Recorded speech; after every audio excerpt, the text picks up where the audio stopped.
This is quite pleasant. Pleasant? All the This is pretty cookies you can sandwich imagine. like. If you take a bite of it first and then put it in water. Guys, I really have to pee, but I don't miss the food, so do you mind if I just pee in the water? No. Do you try to pee in the water? Are you serious? I don't mind if you Scoot go over. pee. Scoot over. Cool. Baby shark, Why's the water getting warm?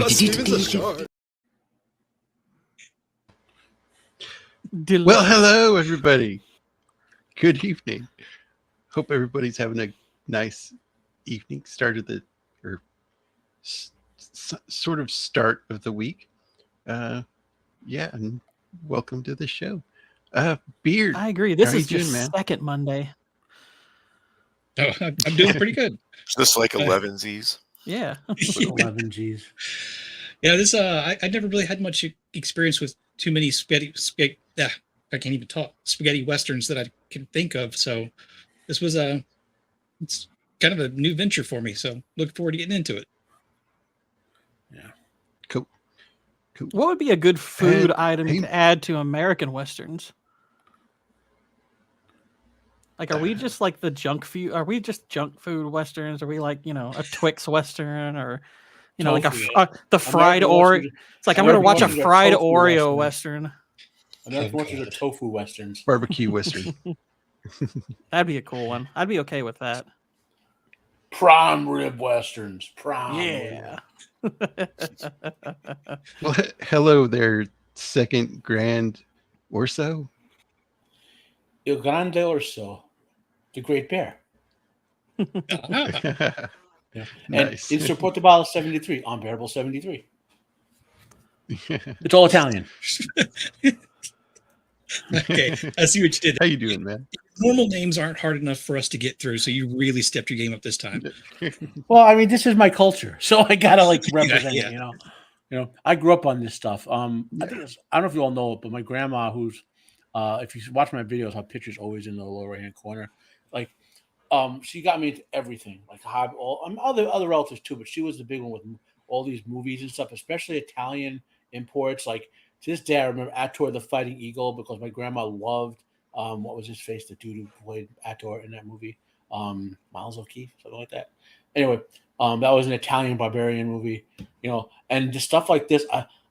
There was on PBS, a couple days a week. There was basically several hours of program called Right Uno and Right Duo, which is all Italian programming, and they'd have movies like this in there.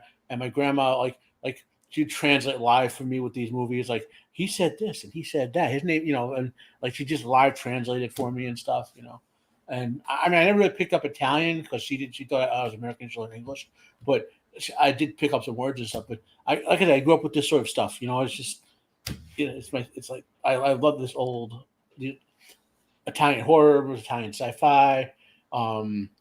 There's a whole genre of it. A lot of bad movies, granted, but we're going to talk about this movie and these spaghetti westerns in general.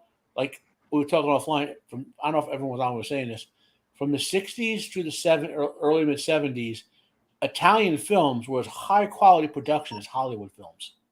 Okay, and then sometime after that, they'll like oh yeah, you on Beard. Now it's Italian Spider-Man is the best they can produce. But it's like, which is great, funny, but like the level of production in this movie is incredible. It's just the cinematography is beautiful. The sets are beautiful. The sets are well designed. Look in the background, see the little details where glasses are, and like when they're having their drinks, because these things will be hand washed and hand wiped out. There you can see fingerprints on some of them, like they would be in the Old West or whatever. It's like it's just incredible level of production. It's a beautiful movie. Yeah. Well, I'm assuming that's the Gourd King in Italian. According to Google Translate, yes. Well, Ray Zuka would be Ray or Ray Zuka would be Gourd King. I don't remember what Della is.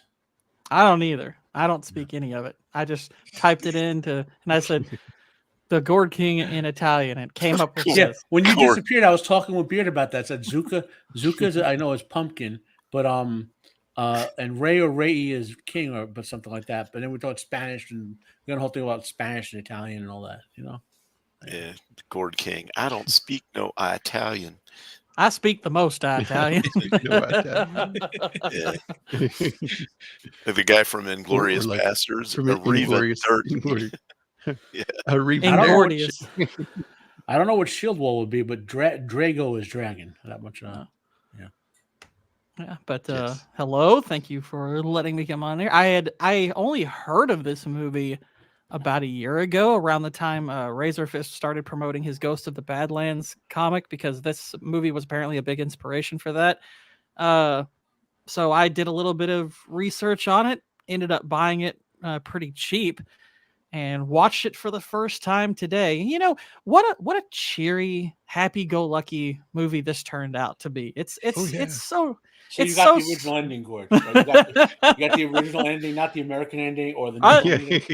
I don't know from which country the ending originates, but this is such a happy tale. Oh my Well, gosh. the bleak ending is for those who don't know what we're talking about. I'll explain it. The original ending is a very bleak ending, which we'll talk about as we get there, right? So wait a Well, minute, are we reviewing the one with the good ending? Because I did see the bleak ending. No, we're going to review the real movie, which is the bleak ending. But Okay. when they released it to America, like the audience were like, no, this ain't gonna fly. So they made a happy ending. One of which there might be more than one. In one, the sheriff just mysteriously rides back into town, shoots Tigrero. That's local's Italian name is Tigrero. They shoots him in the head, and then silence. Then the chick runs up, pulls a metal gauntlet off of Silence's hand, and he shoots all the criminals. You know? Huh. Yeah, and then there's Yeah. another one where some people die and some people don't. Then there's supposedly another one where they just use the metal gauntlet. I mean, this is like King Kong versus Godzilla, all the rumored endings. I know there's the one where the sheriff rides in the town. I've seen that one. All the other ones He are somehow escapes the ice that he Yeah. drowned in. Yeah. I Yeah, seriously right. thought that when we get to that part in the movie, I thought that he was going to come back from that. But so the ending really did subvert my expectations and surprise me. Not in a Star Wars Last Jedi kind of way. Or any other thing that has come out recently where we're going to subvert your expectations. Well, Now when they say they're going to subvert our expectations, we already know what it means. Well, So, here's a kind of Naruto tie-in, Shieldwall. So for those of you who don't watch Naruto know that Sasuke was dedicated to revenge above all other things, much like Silence was dedicated to revenge above all other things. So when he found a love along the way, which could have left that, he could have taken that chick and they could have just left. Instead, he stayed around to get his revenge, basically, and both of them Right. did. And yes, he got his revenge, but he lost his happiness. Mm-hmm. Yeah, this movie. Hey there, Shieldwall. How's it going? Oh, sorry, Greg. It's still an introduction. Sorry. Oh, yeah, I I'm was doing getting into great. it. Yeah, No? we'll get into it. Never heard of this movie until you said that you were going to review it on your channel. So and I watched it today and was really surprised. Cinematography was great. The setting was great. Having been to, Colorado and other places in the U.S. where a Western could potentially take place up in the mountains and stuff, the fact that this was actually shot in Italy in the Dolomite Mountains, I couldn't tell. It looked just like it was in the Rockies or something. The sets were really good. You couldn't tell, you know what I mean? It didn't look European at all. Nothing about it did. So they did a great job on that. Yeah. At least, you know what I mean? It wasn't like there were like castles in the background or something. It was easy to, you could just watch the movie, even knowing it was a spaghetti Western. You could say, hey, this took place in, somewhere in America. All the sets look good. Like the lanterns look, like they were from that time period or whatever, those kinds of things. So I was pretty impressed by it. Cinematography was really good. The quality of the film that they used was really good. The way that it was shot. I mean, obviously it had some, but you could tell it was a European movie because of like the gunshot sounds and some of the Foley work and whatever, where they make the sounds for like the horses and stuff. It has that kind of hallmark to it that you see in a lot of Japanese cinema of the same period, where they're like, I think they learned a lot of the, you know what I mean? They were using some of the same techniques and stuff that was a little bit different than what Hollywood was doing. But it was still a great movie. I was totally engrossed in it. And the story was interesting, and it had a great ending. The ending was like a surprise. So yeah, compared to what you would think in a normal American Western. Nosferatu has been trying to get me to watch this movie and review it for a while. So thanks to him, we're here. We're reviewing it. We're right here. Has anyone besides me seen this film before recently? Not I. No, I've never seen it before. I didn't even hear of it before, like last week, basically. Have you heard of the director before this? I heard of Corbucci because of Tarantino. So this is this film is Corbucci style, like bleak shocker endings type of thing. Okay. Yeah. So before we launch this, Jacob, I need to put historical context in here so people. Something happens at the end of this movie which tells us exactly what year it takes place in, where they say the massacre of 1898. Okay. Now, there may or may not have been a massacre in Utah in 1898, okay? And I'm sure Corbucci did not have any idea about real American history at the time. But there is an actual massacre of 1898 in American history called the Wilmington Massacre. It's a significant historical event. It's literally the last act of the Civil War when a bunch of Democrats, because we took away their slaves and we took, we made them actually have fair elections the first 30 years after the Civil War. They raised a 3,000-man army and took over a town in North Carolina, killed a whole bunch of black people and Republicans, and literally staged a coup in the town. So when they refer to the massacre of 1898 in American terms, that's what they're talking about in real life. There may or may not have been a Utah massacre in that year, but I couldn't find any evidence of it. I just want to set the historical record straight, so if anyone gets confused by this who's listening, he's not talking about the insurrection of 1898 at the end of this movie. Okay. Yeah, when I got to that point, I kind of thought, well, this is weird. This is like they're just treating it like history, like it's factual, like it's like American mythology being transported into another country. I thought it was kind of an interesting way. We'll talk about it in context. There's a degree of truth to the events, not like to what was going on at the time. We'll get into it as we talk about it. But I want to make clear the massacre of 1898 does not refer to anything in Utah and U.S. history. It refers to this insurrection. Okay, it's the last act of the Civil War, as we call it. So no one gets confused. This has anything to do with any racial crap or any Civil War crap or any, it has nothing to do with that. All right.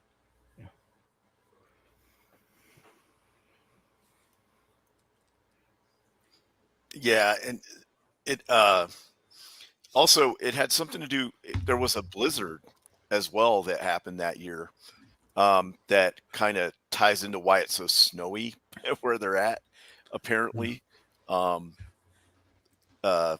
obviously they shot it up in the mountains, but because it's like some real deep snow. There are some scenes where you can tell they're using fake snow to like fill in, but for the most part, when they're out in the first part where they're shooting, they're in like actual snow. Yeah. Yeah, like no kidding. That must have not been fun to shoot in. Sorry, my headphones were acting up.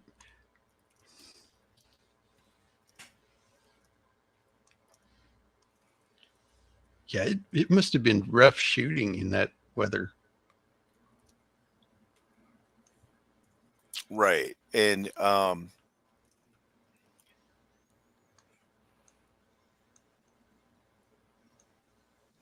Copa's saying they used shaving cream for fake snow.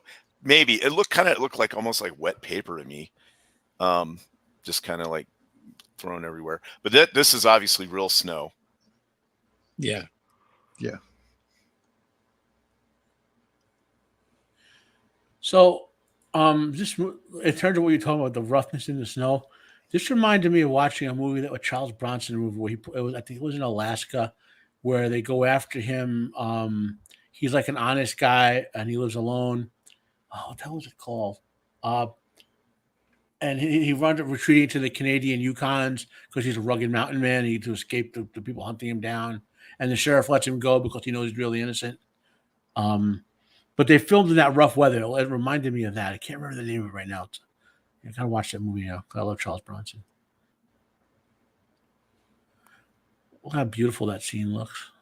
For an actor that didn't say anything through the whole movie, he was good. He was Quite a performance, actor. Right. Well, I haven't seen a lot of his movies, but this guy is like an award-winning European actor for like decades and decades and decades. Yeah, and he only passed away like fairly recently. Yeah. Hey, Jenna. I think I've seen like one or two other films he was in. But like I said, I don't remember. I hear it's like he's another actor. Like if you know who Ricardo Montalban is, he's known for Fantasy Island and Con. But he has such a lengthy Mexican acting career. He's an Oscar level actor. Not that Con was bad or anything, but like this is the same thing with this guy. He's like such a renowned European actor. We just don't know his career because we don't. Few of his movies are in English. Yeah. I love the visual contrast between the color of the holster and the rest of his outfit. Yeah. Like it calls your eyes to it right away. Also, that's a C96, which just came out. It came out in 1896, so it's a new gun. It's 10 round. You feed it with a stripper clip into a built-in magazine at the top, and it's semi-automatic, so it fires as fast as you pull the trigger. And 10 rounds is that's a lot of ammo for back then. Yeah. And something Yep. that's a pistol. I mean, It's and then you can use the Han holster. Solo's gun.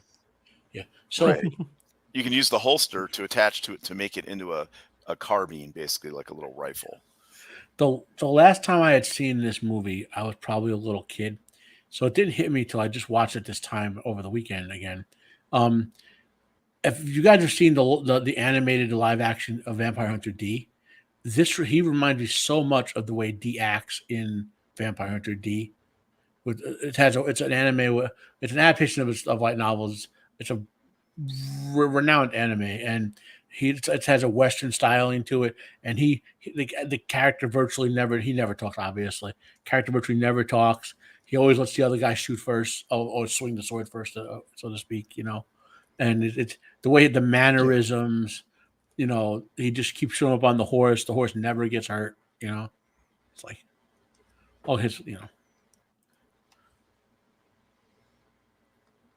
Yeah, this guy's like, I won't be a bounty hunter anymore. He's okay. He's like, okay, well, we're gonna make sure of that. Just shoot your thumbs off just to be sure. What Jacob? Didn't we just do another movie with a guy who didn't talk for an entire movie? What? Didn't we just do another movie where a dude didn't talk for like almost the entire movie, and he conveyed it with his acting skills? What the hell are we watching? Did we? Not just like over the course of our shows I've been doing with you for the past 6 months.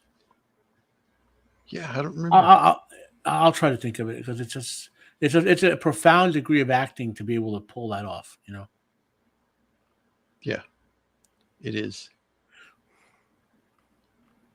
And This he guy still tries to go for his gun with no thumbs.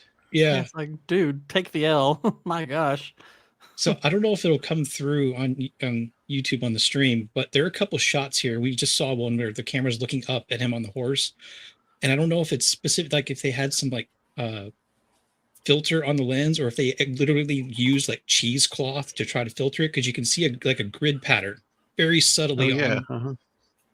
And there's a couple of shots when they're out there in the really bright sky that's like that. So I'm kind of wondering if they were actually trying to limit how much light was going into the camera because they couldn't. That's probably some kind of filter on the lens of the camera. Yeah. Or it's an artifact of them transforming it to 4K or it's possible that or too. something.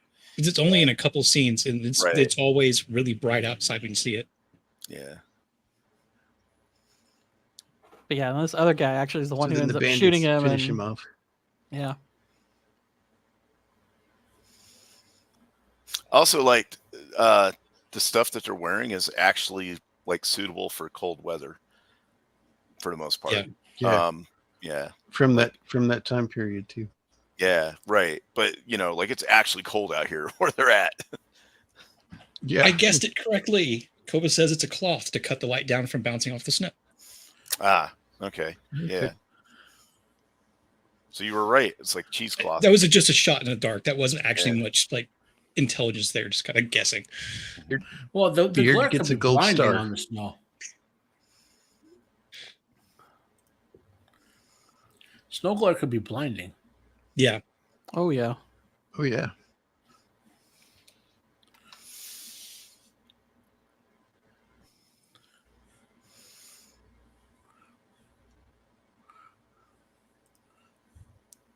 See, I like how we don't get the reveal on why he doesn't talk for so long. You just think it's like just like a character trope, the mysterious stranger sort of thing.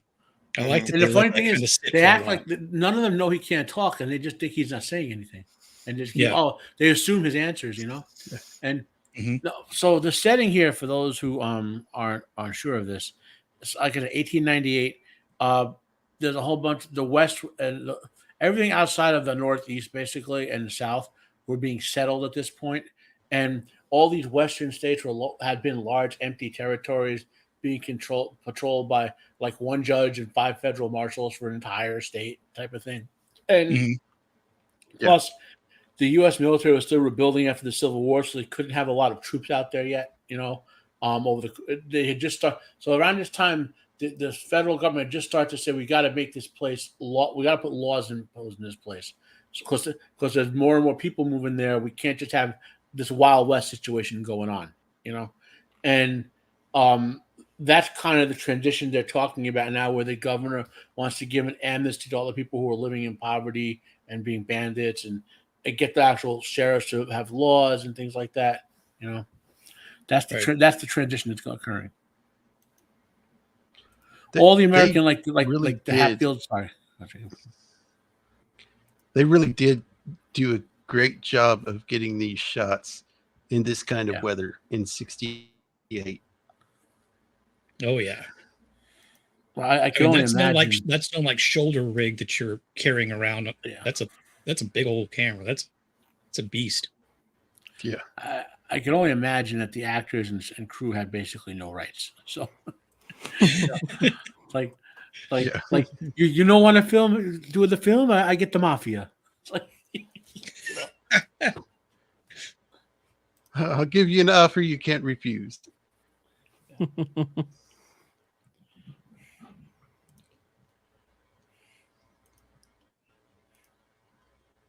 And these horses, that had to be tough to ride through some spots. Not The only just horses because of the probably snow, but the snow will often like leave voids underneath there, like at the edges of rocks or stumps or trees and such. And you'll be stepping in what you think is pretty solid snow, and then you're just like your leg will punch through. And they probably took better care of the horses than the actors. yeah, yeah. Probably. Yeah.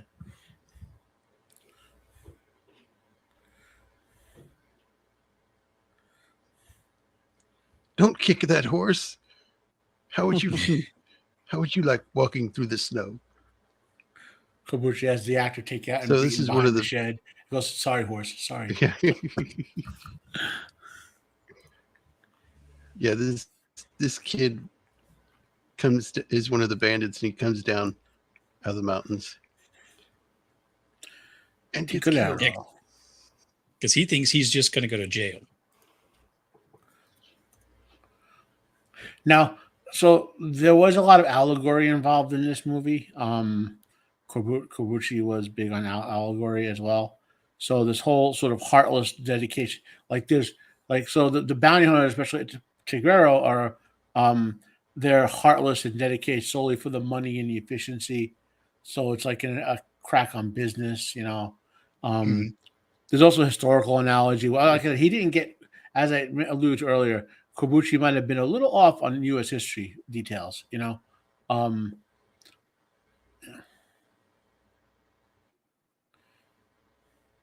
Now, I don't know if Kobushi does it on purpose, but the way if you watch again, this is just me having watched a lot of Italian films of this era.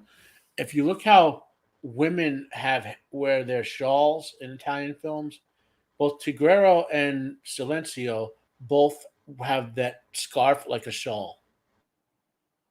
And to me, that's meant to make them stand out visually from the other dudes who are all bundled up. Okay. So, and he's not saying they're feminine. He's saying he's using a feminine characteristic to draw the attention out. You know what I mean? To those characters, because they could otherwise get lost with all those fur bundles and whatever.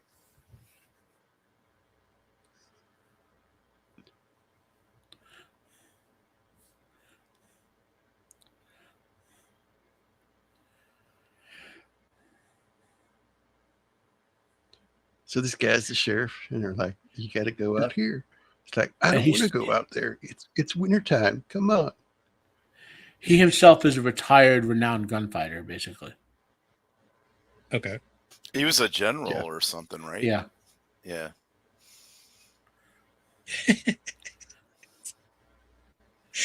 This looks like a scene out of Blazing Saddles. Exactly, Cope. I was just thinking it's Blazing Saddles scene with the sheriff.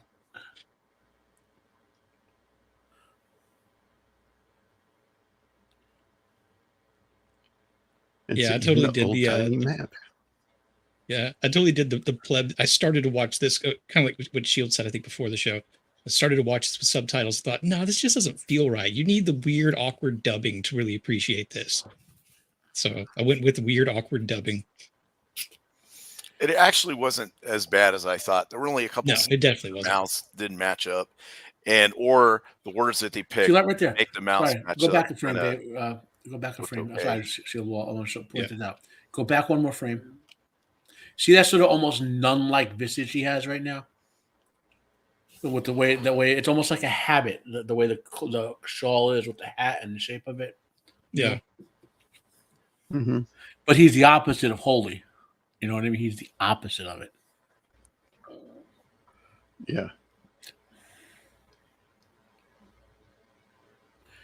Now, did anyone watch Lawman Bass Reeves? I got about halfway through it, and then it was a little slow. I still have to finish it. But do you remember how Bass Reeves, like the first guy he worked for, were just killing them left and right?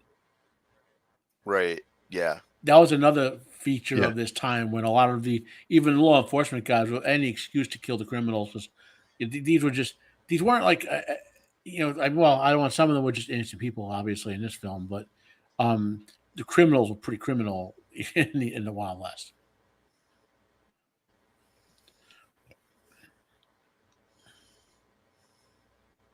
So not necessarily in this scene, but there's times in this movie where the camera angle makes that dude look like a young Willem Dafoe, almost. Something about its like facial structure. I don't know. I kept seeing it throughout the film, and it would always annoy me. Oh, Kinski? Yeah. More so later on, not so much here. So this is what I think. If you look at Kinski, and then there are certain Japanese anime that have a villain, they basically copy him and put him in there. Yeah, there's a couple of different ones that I can think of where they do that, but they just change his stature. But the way his eyes are and his face features.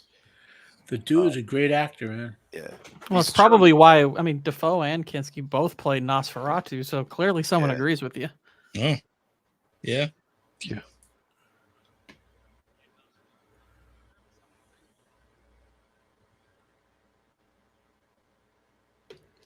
I'll say this, I love the costume work in this. Yeah. Costume work is so fantastic. Yeah. And here they're burying against the instructions they were told not to bury because he wants to come back and get the body so he can claim it. Yep. Right.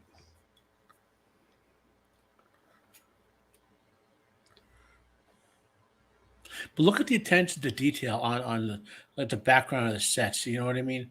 If you go back one or two, like how irregular the construction is, which it would be back then, and so all that sort of stuff. It's just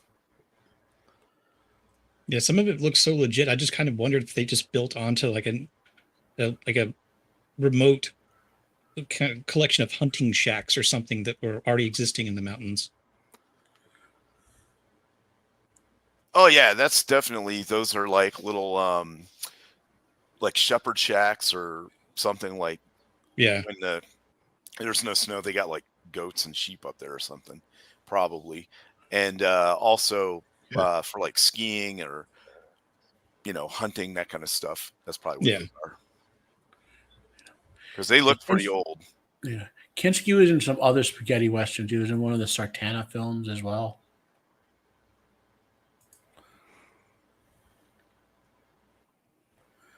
He was in a These bunch of guys are Italian pigs, movies. too. So, yeah.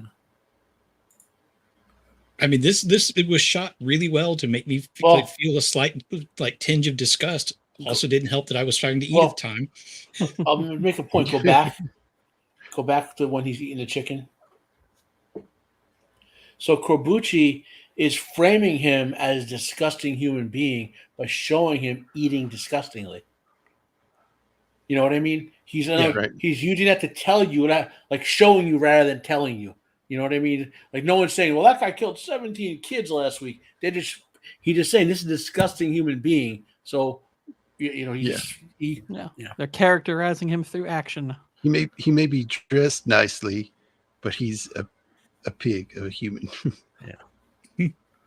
Now, if that were brisket, and he had like a roll of butcher paper in front of him, I'd allow it. You just go to town. Sure, on that. yeah, that's fine. Dive in. Right. Between bites, he's sneering at the food and all that. I love it. Great little bit of acting, great little bit of directing. Mm-hmm. Yeah. And the background actors will be calling their attention to him by what he's doing. Yes. Nosferatu spitting chicken out on the floor. He's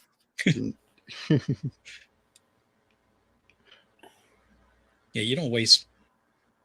Well, it's chicken. It's not like it's steak. Yeah. He cements it by wiping the grease on his coat. Mm-hmm. Bits of chicken hanging out of his mouth. Now, I guess the good thing about eating that disgustingly is you can get away with just letting the food fall out of your mouth. You don't need a spit bucket between takes. Just go nuts. So that kid's mother knew who he was, so she asked him to take this dude out. Yeah, he has a reputation. In comes our dark holy priest of none of the,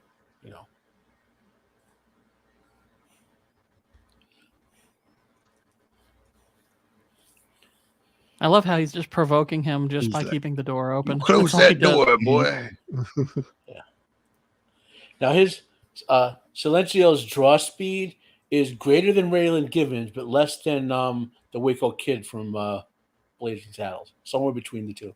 So it's like you can see Silencio draw the gun barely. Yeah. It's not quite 16 times the speed of light like Waco Kid is, Yeah. And now he's on the floor with the bits of chicken. Luckily his heavy clothing will absorb all the blood flowing out of his body. Yeah. And honestly, I should point out they did a really good job with the blood effects. It's really easy, especially with older films, to where it seems too watered down. The film is inclusive. It has a pride flag in the background. See? I had to do it. Like this, he's like, should I arrest him? It's like, nah, this is self-defense. Yeah.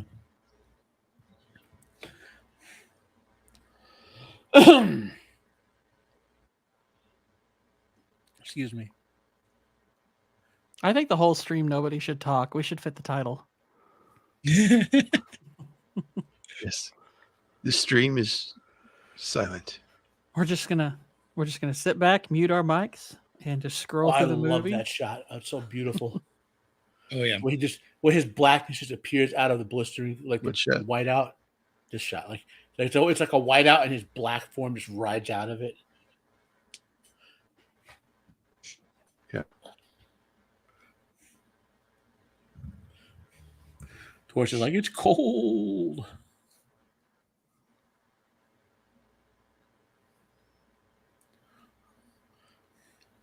Yeah, from what I understand, Klaus Kinski had an affair with this woman. She's Vanetta McGee. What? McGee? Vanetta McGee. Oh, God. I said Yeah, him 4 times already. And She was she's Vanetta McGee. American. Yeah. She was born in San Francisco, I believe, or San Diego. One of the and if you've seen like blaxploitation films like Blackula or one of the Shaft movies, she was in there. And the big film would be that you remember the Eiger Sanction with Clint Eastwood. Yeah, she was in a lot of other stuff through the His 90s, ice cold, 80s, and 90s. Yeah. blue eyes.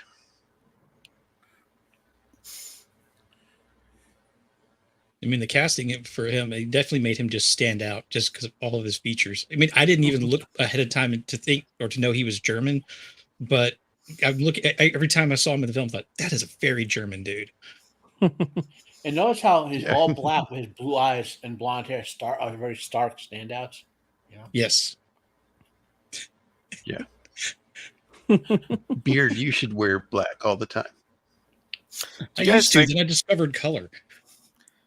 Do you guys think that's her real hair? Now you sound like Disney. Wig? Oh, for him? No, for her. She has very dark hair, but that looks like I don't know. That could also be very permed too. They could have Right. for the weather. They could have just overloaded it with hairspray so the weather doesn't wreck it. Yeah. Yeah, it is a wig.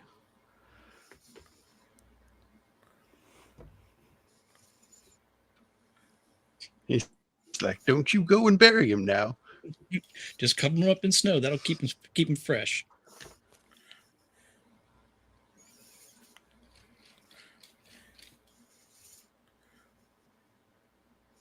I think one of the interesting things about this movie is that, I mean, does anyone else feel like her desire for revenge is kind of guided at the wrong person?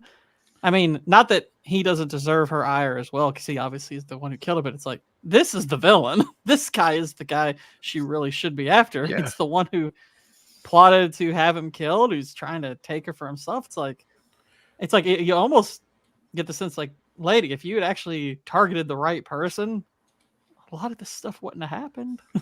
Well, For some remember, reason, I thought she was targeting him, but maybe I just Well, no, the misread it. primary person she wants killed is Loco. yeah. Like she even says, I know this other guy's the person that had him killed, but she wants Loco killed. And I'm like, Yeah. I get why you want him killed, but he shouldn't be your main focus. Yeah. Women. Well, remember, she and That's Silencio a are good point. driven by revenge emotionally. In other Yeah. words, so they're not being rational about it. Yeah. Well, the more graphic scenes in this were not Vanetta McGee. That was a body double.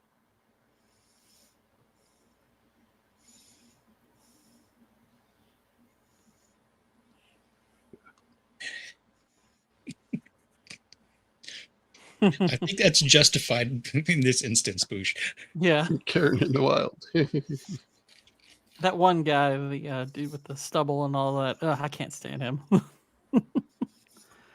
I didn't like him.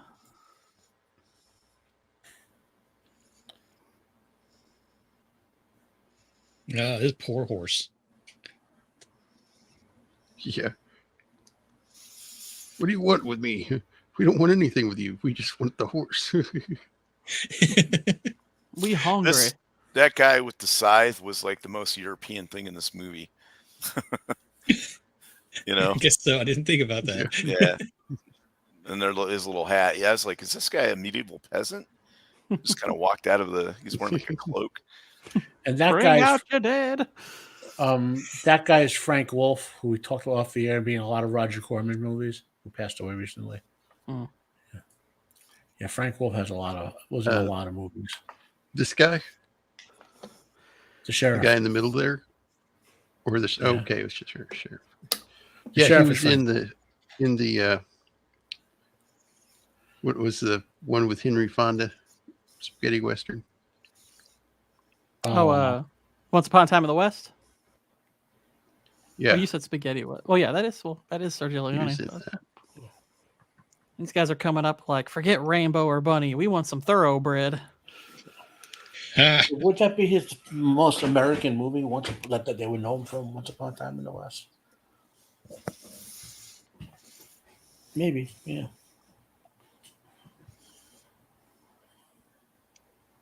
Yeah, there are not that many trees up there for that many people to be hiding behind. Your gun's frozen.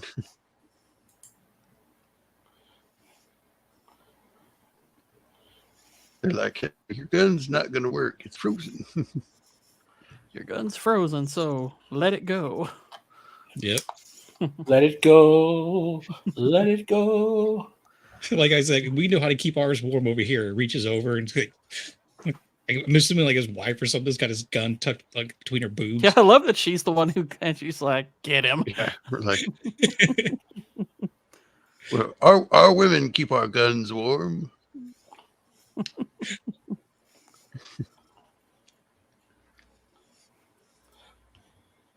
It's like, Gertrude, give my rifle a little titty friction.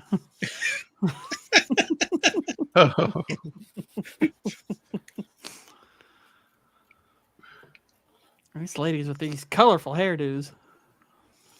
I'm just gonna say this. It's ma'am. I thought that.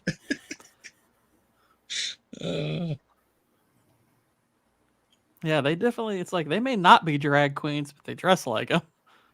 Yeah.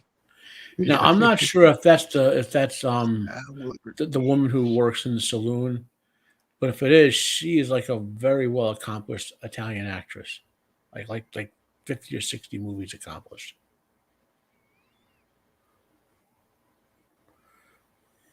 Now this was this actress's first movie too, to open up in this, and then she got roles after that in American. Really? Yeah, this was her very first movie. Cool. Her breakout role. When that does kind of look like a lopsided wig. So Bush made a comment. They all hold their pistols up their prison pocket. I know it wasn't the case, but when Tiguero's had to take his caca later, I could swear I was like he's gonna pull a gun out of his ass. I could swear. I thought that too. You're not the only one. I mean, I know it wasn't the case. I knew, but it was just so funny that he says that, and Now, I might have missed it, but I know there was a part where he planted that. They show him planting that like way before, right? I don't think we're there yet. No, but wasn't it? It was off one of the bodies that he left there or something. I think he plants stuff all over the place and comes back for it when the snow is gone. Right. Okay. Yeah. So this is a sheriff. He ran into the bandits and they took his horse to eat it and then made him leave. So now he runs into the stagecoach, which they act like the stagecoach is like all warm inside. I doubt it would. No. Be that much warmer than I mean, it gets you out of the wind and stuff, but it's not like it had a heater in it. Yeah. So many people, if there's body heat and they've been there for quite a while. I guess if they're, like I said, it's going to be warmer inside, but it's not going to be like, let's take all our jackets off kind of warm. Well, he's Italian. It's hot-blooded. Yeah. With a natural radiator. Yeah.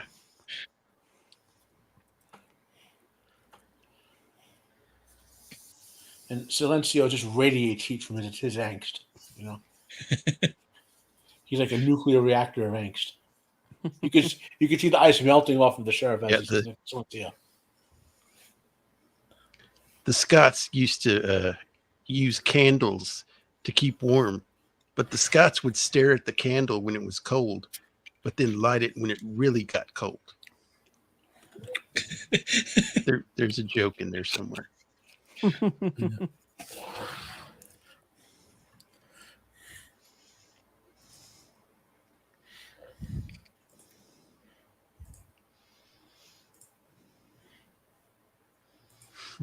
Well, isn't this just like when you Oh, have to like let's share a know what he's taxi or saying. something, and the other person in there just wants to have a chat, and you're like, dude, I just want to listen to my music. Put my earbuds in. Yeah. I'm on a phone call. Shush.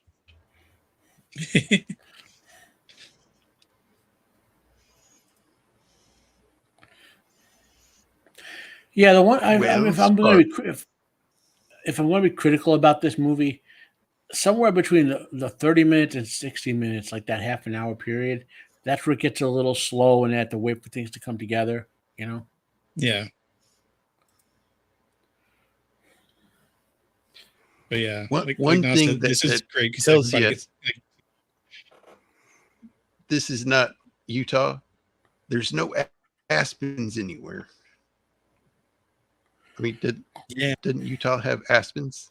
The white I think chunk. so. I'm not really sure.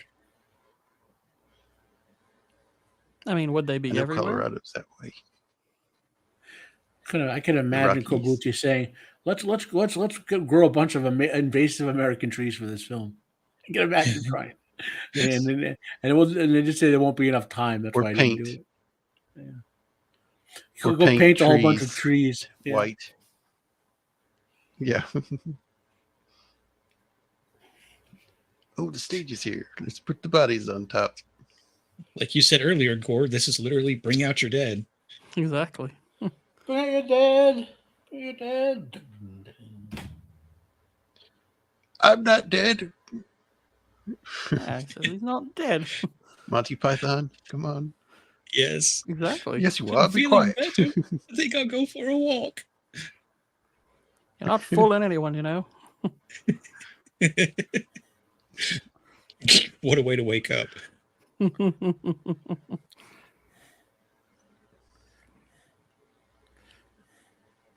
Has a reason dislike to Guerrero from the start. Yeah, it's like, that's not the regulated way to transport a body.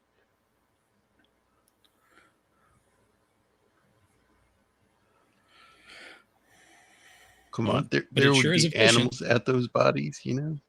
Oh yeah. Yeah.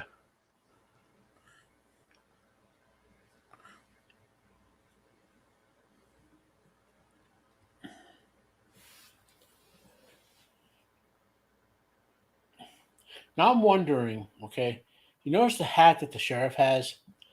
In a lot of westerns, a hat character with a hat like that, it's a comic relief character. Now, there's no real comic relief character in this, but I'm wondering if Cabrera is saying we really shouldn't take this guy too seriously, that he's not up to the task, that we should be laughing at him because of what he's trying to do.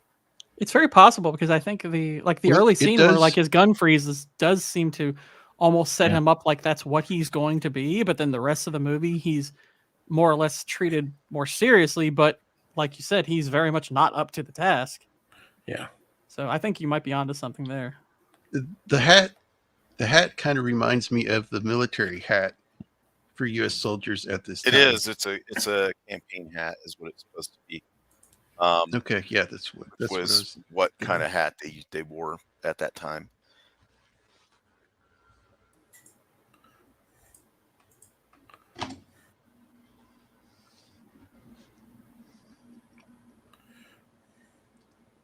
And they just wind up in the same stage. I do like also like on their trip here, we didn't bring this up, but like Lucas, you know, he stores a lot of these bodies around. He makes sure he knows exactly where they are, which, you know, sets up a later encounter with the sheriff. He knows where it's I wonder if like he means for it to have that secondary purpose if he gets into a bind. But yeah, it's like he knows exactly where he keeps all of these people frozen. Yeah. So our most evil character has that sort of cherubic grin, you know. Mm-hmm. Oh, that Charles Bronson film I can remember before. I had to look it up. It's called Death Hunt. Lee Marvin's also in it. Yeah. That's pretty good. He got tired of wishing for it, so he's like, fine, I'll hunt it down. Yeah, right.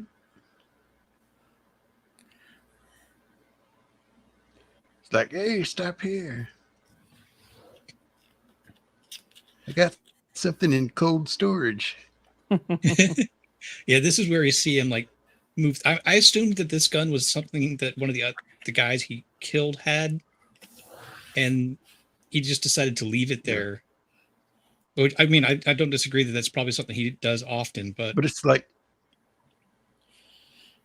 Well, this guy's a he's gonna survivor. come back there and take those and sell the guns too. So Yeah.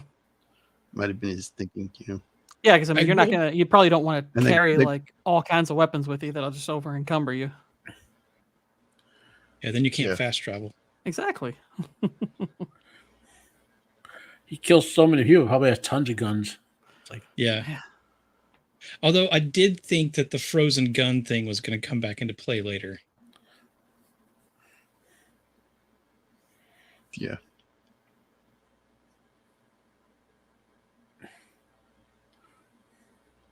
I mean, yeah. Look at this shot there. Look at that. Yeah. Yeah, that was one shot where I was like, "Ooh, these are gorgeous. This is gorgeous cinematography." look at those those ancient plows they must have had for those roads. Let me ask Yeah. this to the panel. Let me ask this to the panel and the chat. Who here has ridden on a stagecoach? I have, yes. Does one I of have those too. Disney fantasy coaches On count? top. I rode on top. I rode Oh shotgun. wow, wow. Okay. Yeah. Nice. Did you No, ride can't- with a yeah. shotgun though? No. But my hat Boo. did fly off like Indiana Jones.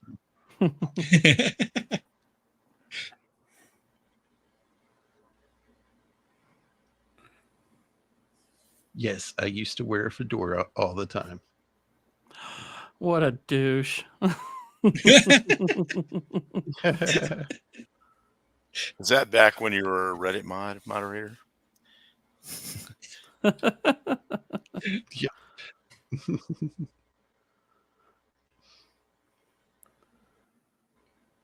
He's like, follow that man, see where he goes. This guy is very like Some of the Scrooge, accents, like some of the dubbed over accents don't really match the face.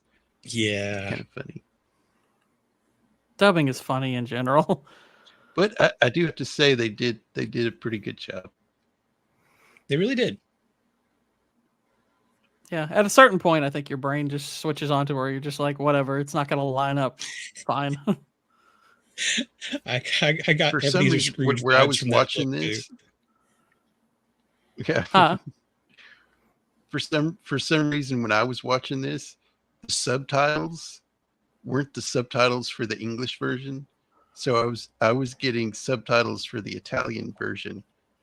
too. Oh. So I was actually hearing what they were Like, actually why do they saying. keep saying "Mamma Mia"? Mamma mia.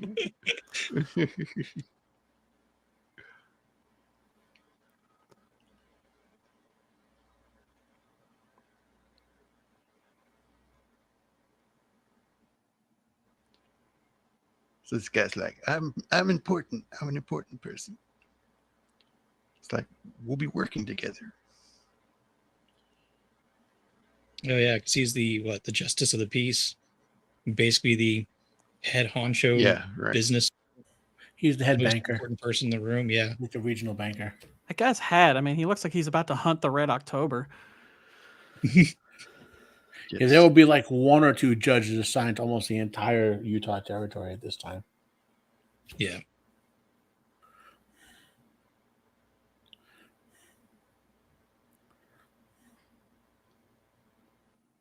She does have some striking eyes, I will say that.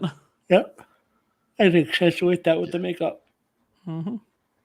Kind of feel like he wanted everyone's eyes to stand out a bit, or at least a lot of characters. He wanted their eyes to stand out because notice that with several people in this. Yeah. I like that. She's like, aren't you going to say something? Coming through, her eyes kind of follow you wherever you move now. I don't mind it. That's fine. I still love how no one knows he. Well, I guess they know because he's still. They know he doesn't talk because he's silencio. Now she finds out. But up until this point, everyone just talks to him like he's not answering them. You know. Yeah. I mean, I get the feeling that like most of the people he deals with just kind of assume all the correct things. Like they just want to get the business done and move on. And like this is like one of the rare times where he has to explain, "Hey, lady, I can't talk to you. Just tell me what you want." This little shot here is I don't. this was back when Gillette was the worst a man could get. Yes. Gillette. Yeah, when I don't know show the how actual- deep the vocal cords are there, but I'm assuming that he was, whoever did this, did it to kill him, but it didn't kill him. I'm assuming. Well, he does say right before he says he'll never talk again. So I think it was just we're gonna cut him to where he can't speak. That's an awfully fine cutting work there. Yeah. Yeah.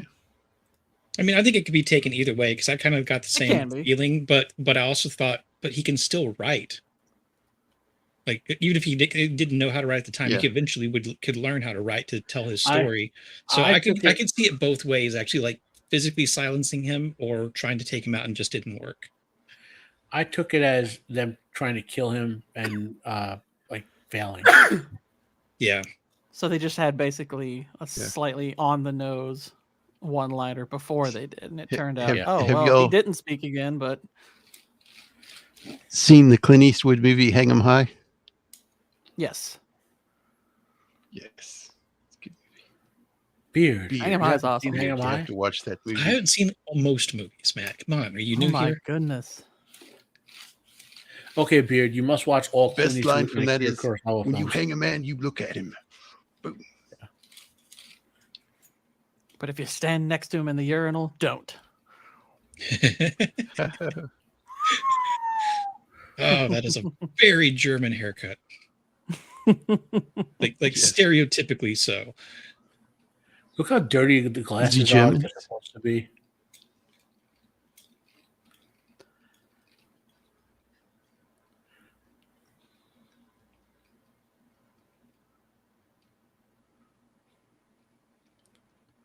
It's like, I only kill people for money.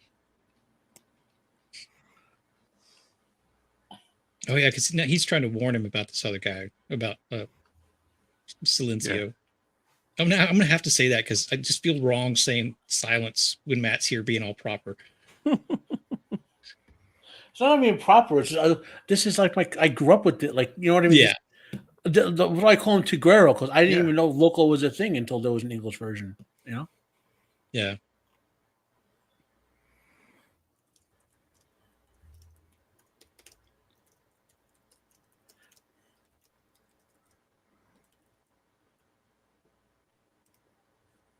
Come on, you're our hero. Don't be peeping. You're supposed to be the good guy. Don't be a peeper. I mean, it's hard to blame. I mean, it's right there. It's like, well, you didn't. I don't know if she has a door to shut, but it ain't Then he's shut. like, So I can't see either. I can't see either. Don't worry about it. Yeah. he's like, it's Silencio, not Flaccidio. You know, it's the rest works.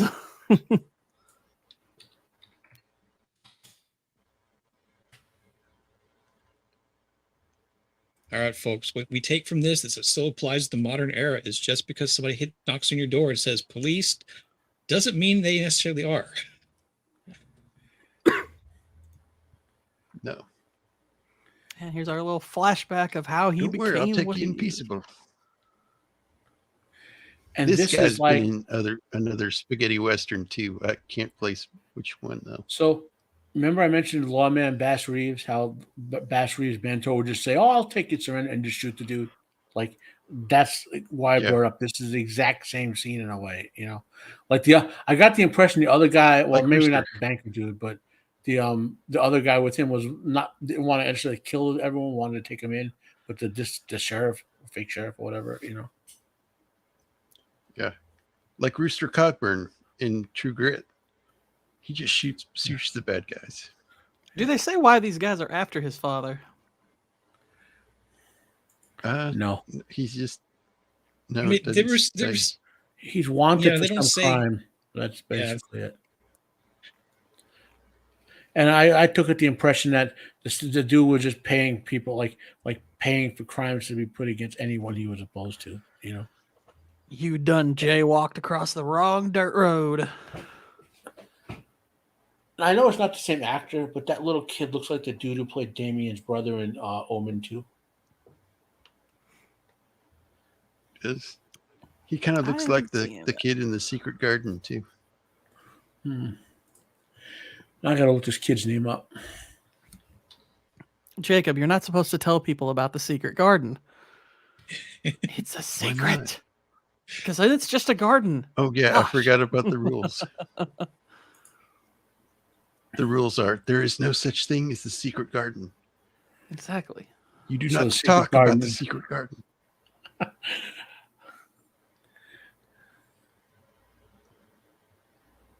So there's the bad guy, the main baddie.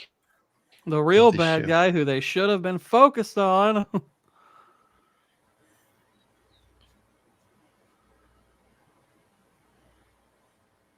He's like, oh, he won't be speaking. Silence as a Boy was played by Loris Lodi. Let's see what he did. Oh wow.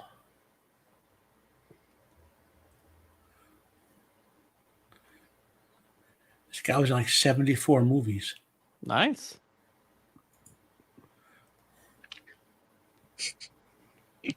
Well done, wee lad. Casually shaving at your desk. He was in Lady Hawk. Yep. The little kid. The little not- kid. Yeah. It was like 20 years later or whatever, but you know.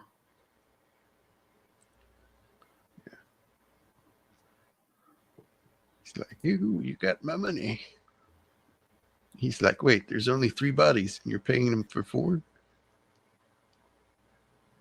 He's like, I'm going to investigate and I'm going to confiscate that money. Thank you.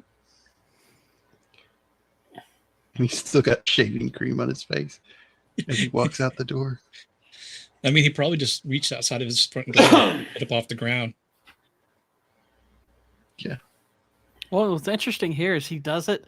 I mean, he's saying, oh, it's all within the confines of the law, but this is kind of a fateful decision he makes. And he did it out of spite, and it ultimately costs him.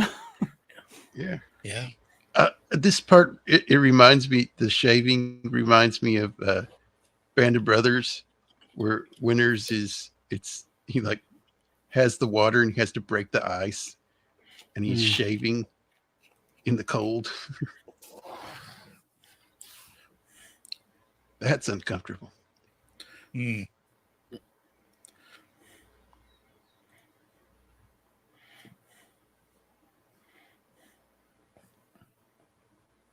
So she's wanting to sell her house that's worth $5,000 for $1,000.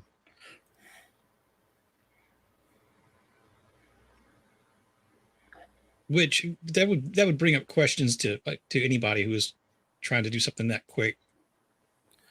And of course, he already knows that. Yeah. I mean, With he the gun- basically With calls the her out for gunfighter in her house. Well, he doesn't Yeah. want the land, he wants her. right.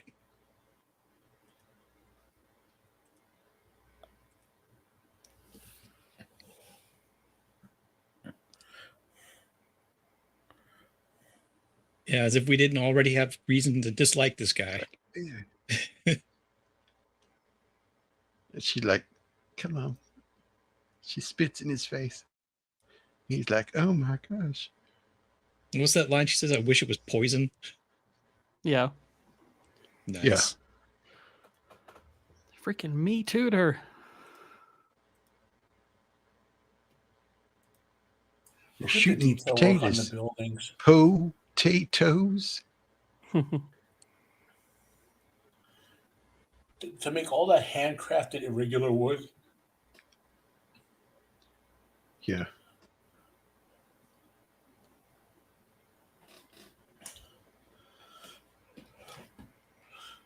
Yep, there's a hole in it. It's like, oh, not bad. All right. It'll cook faster. Have you tried boiling them, mashing them, sticking them in a stew?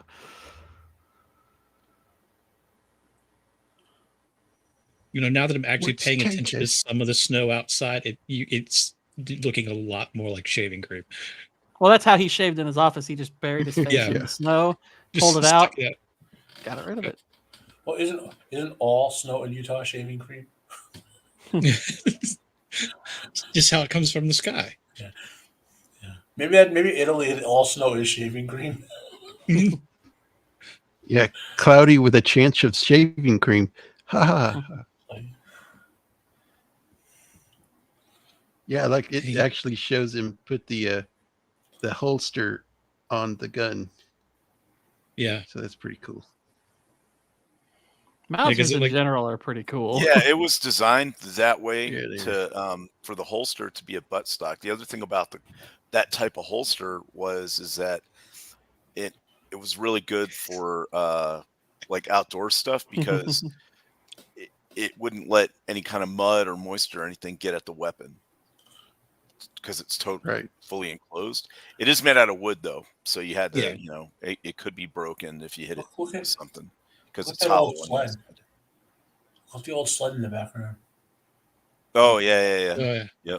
Yep. Yeah, he's proving a point because the sheriff calls him out. He's like, "Yeah, one of those new mechanical things. They're not pretty. They're not very accurate, are they?" It's like, "All right, okay."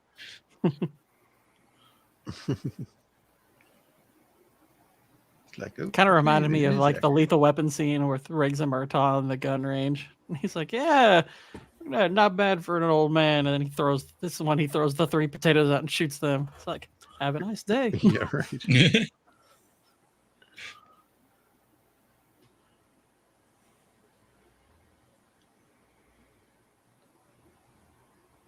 Yeah, that's pretty cool. That's a cool gun. Very Mausers are awesome. Recognizable too. Mm-hmm.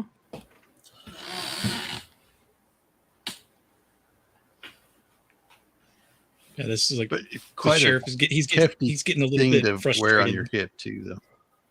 Yeah.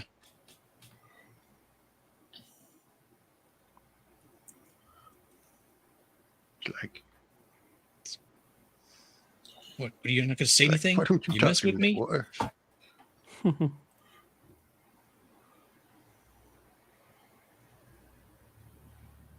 She just comes out and gives away his secret and looks at her. It's like, "Oh, darn it! Why'd you? Oh, don't go telling everybody. Ruins the air of mystery." My mutinous is my secret garden. Stop talking about it. There goes some of my badassness. Thanks. Corbucci has to be doing that on purpose, having the sheriff act less serious than all the other characters, so you don't take him as seriously. Yeah.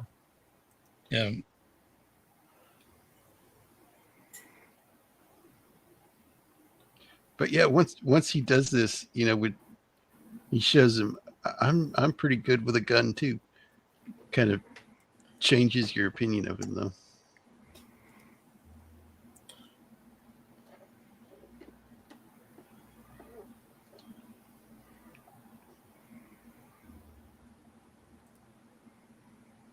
Yeah, this whole scene is good. Trying to bait him into a fighting, but Loco's obviously he's wise to it, and he's just not going to let himself get provoked that way. Of course, then he just starts beating the crap out of him. So, which would be justification for shooting him still. Yeah. All right, here's all your money.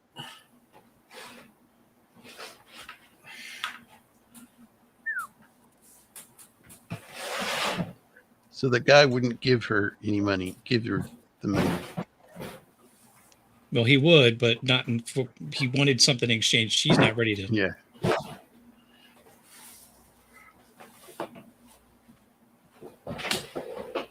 Although here, she's basically just offering herself to him. Well, she's gone totally in on revenge. Yeah. How high do you think it? How high do you think of your own lady parts where you're like, look, I don't have $1,000, but I give you consent, so just as good. It's like, lady, $1,000 is a lot of money back then. Back then, yeah, $1,000. It's a lot of money. I mean, it's no small change now, to be honest. But no, but yeah, back then, my gosh, then it was worth maybe 5, 6, 8 times what it's worth now. Yeah, it's crazy. Yeah, I don't think they even loved each other. I think they hate bonded, and then it's a little tragedy. Yeah, it was kind of quick. I mean, her husband was dead, what, a couple days maybe? Yeah. She moved on. She pretty rebounds quick. This is pretty good. Revenge. Yeah. Yeah. The body This was, is however, pretty very good. He's cold. pretty good. He can throw a match across the room into a whiskey glass. That's pretty good. Yeah, he's definitely accurate. So this is 1898, right? Mhm. Yeah. Okay, yeah. That $1,000 is approximately $37,600 today. Yeah, I can't say I've ever met a woman whose lady parts are worth that much. That's a lot. Don't give up hope. Don't give Even up. even $1,000 today. Yeah, I mean, really. $1,000 is a pretty stiff price. Yeah. No pun intended. But it's like $38,000. It's like, what happens after that makes it so great?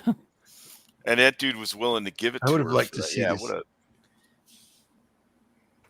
I would have liked to see the whiskey catch on fire.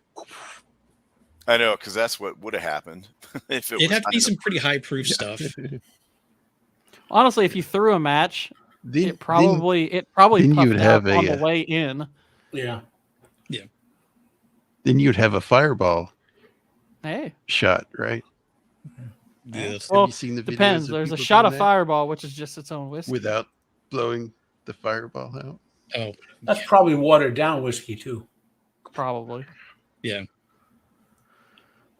I know this is off topic, but there's one of those videos where the guy's like setting up a fireball all stacked up, and pours the alcohol and it's on fire, and it the nozzle of the alcohol is that little bitty nozzle, to pour out a shot, Mhm. Yeah. and it like catches on fire and it's like a flamethrower, and it goes all off in somebody's face. Damn. Yeah. Like, I stopped playing with fire around my face a long time ago. I've got too much kindling up here. I don't want to risk it. Yes. Me too. My uncle caught on fire when he was 6. We had those warnings early. Oh, It's only fun till you burn off someone's face. Well, your own. Yeah. Someone else's, Yeah. I mean, it could be fun for a sec. Just before the horror sets in, it's like, yeah, oh no. Well, then you better finish so they don't find the body. Someone quick, gather some snow. Shaving cream. That would be quite the sight. It's got this weird smell in the yard. There's just this pile of shaving cream. They're like, do I even need to ask? I like how he has to take the gun off, so Silence is an excuse. yeah. This is a nice little back and forth. He's like, so I can do this. See, like, I could definitely see Willem Dafoe in this scene. Oh, Just, yeah. like, right before the Yeah. crazy comes out. I mean, because like I said, I've only seen this once. Part of what I'm looking forward to again is in the rewatches. I like to gauge like the intelligence of the characters and stuff, because you don't really know going in who's the smartest one. And the way they've presented this up to this point is that Silence is, the smartest character. He's survived this long because he's invincible. He's the Western hero. But now knowing what happens, you're like, oh no, Loco is far more intelligent. Yeah. Yeah, Silence is just driven. Mm-hmm. Yeah. This part is crazy. He's John Wick without the plot armor. Like,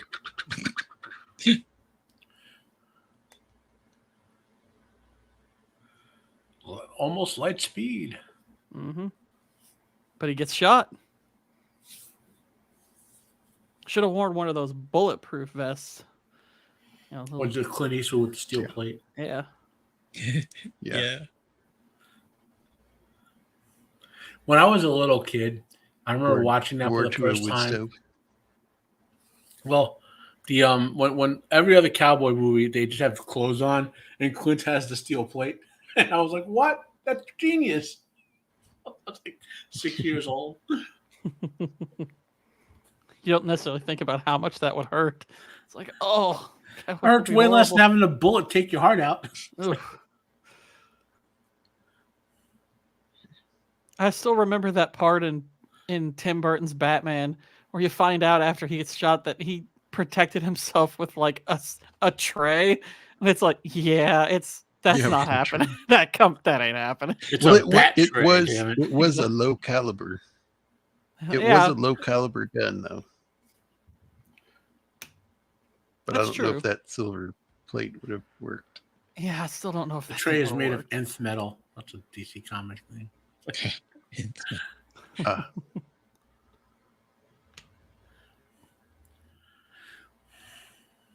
it's like, this is good coffee, especially when you pour it. This lady knows her place. Yeah, a little bit of simping going on here. And Well, then she's he's like, I forget what he says. He says something like she services the entire Western United States territories. He Yeah, basically calls her out and says she's got an OnlyFans, buddy. Yeah, yeah. like, and I think it translates it into Italian, like I like him thick or something like that. What Well, I think she's Did he- one of the bar women. did he? Did he the try to Puseo. punch? Did he try to punch through the bars, or did he just? Like he aimed. the I think bars he were aimed there. for. It's like, it looked like, did he aim for his hand and then he just moved his hand real quick? I just assumed he had bad aim and hit the bar instead Oh, of I'm going sorry, through. Shay.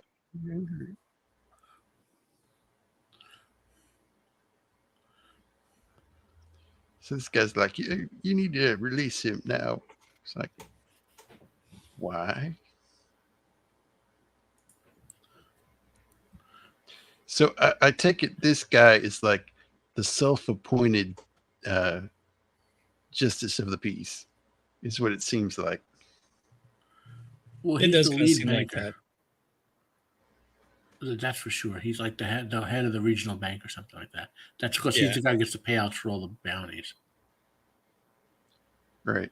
I think some of those bounties they even briefly mention is just people who basically owe him money and they can't pay. So he said, I was thinking, I got the feeling that he's like a corrupt loan shark kind of guy. Basically, like, I know He lets they people also get in over say, their head. yeah, well, they also say that they said he wouldn't give them work. So it's like he's in charge of the bank and he's the one that you have to kind of go through to get work. So he's basically Yeah. putting people in positions to completely screw them over. It's kind of like a corrupt company town, but he's the entire So, company. Silence starts smoldering here. It's like, Hey, when you already know can't I'm talk, the silent you type. got to learn to but I'm a- smolder. Yeah. See, look, guys, you ever want to get laid, you just got to get shot and have the hot chick bandage you up. Yeah. And it'll only cost you $1,000. Well, you Or, have to get your 30 throat slit first, so you can just Yeah. flip off, you know. or $37,000 with inflation. Yes. Yes. Cue the body double. Ah. There he goes, taking him off. Forget what town where they were taking him to. Tonopah, which is actually that's a test site out there where they That's test. probably where the regional capital is, where the judge would be. Yeah. But the modern day Tonopah is where they do a lot of military flight testing and weapons testing and stuff. Okay. Now that looks like Utah, especially those mountains in the background there. It does. My sister lived there for a little while, and she would send pictures like this quite often. Like her apartment, like, was right beside a little drop off, and you could see all kinds of stuff like this. Pretty amazing.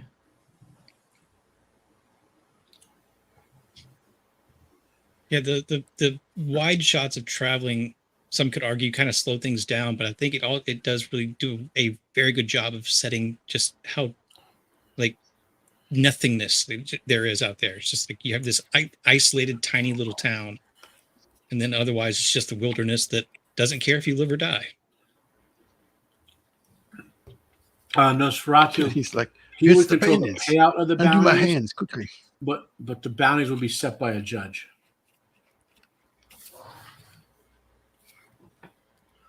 This is the bounties are a precursor to bail bonds.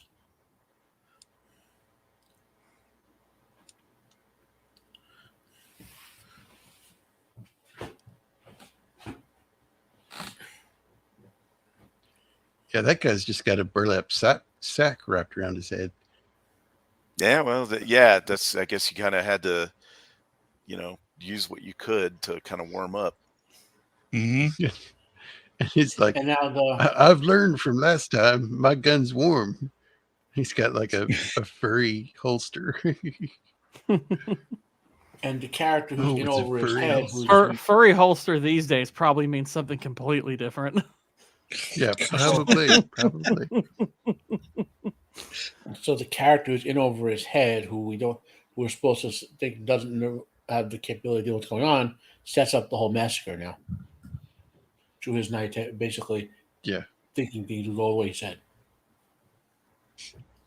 He's like, there's a wagon full of food just outside of town. You're like, okay. Trap.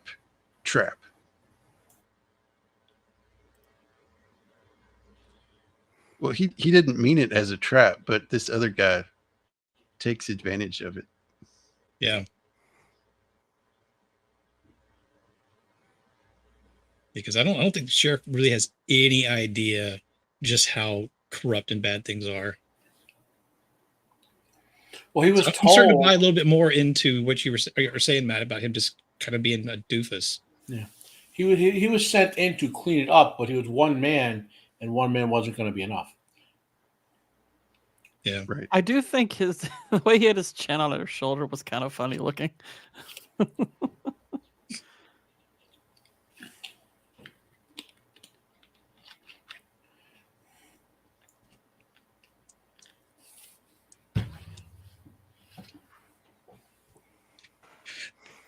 like how her friend also gives it that look of like, oh, I know what you've been doing. Mm-hmm. Silence. Take the gun out of the furry holster. Get out here. Oh.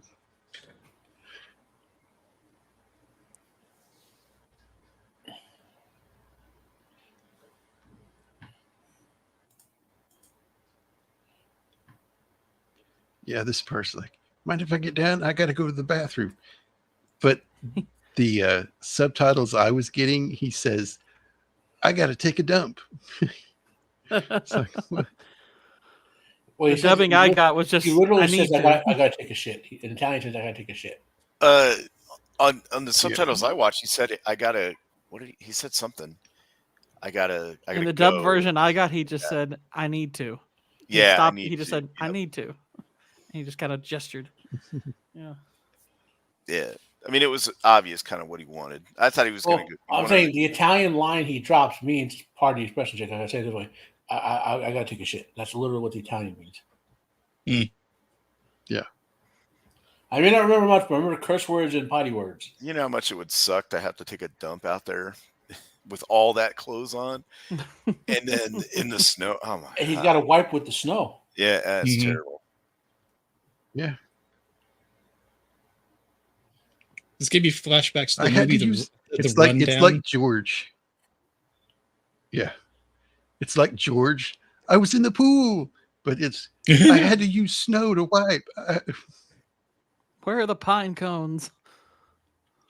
But he like turns his back on him. He's like, idiot. You never turn your back on the. I mean, I know you don't want to watch, but he's a killer. Come on. Yeah. He could probably kill you with a pine cone. I mean, just saying.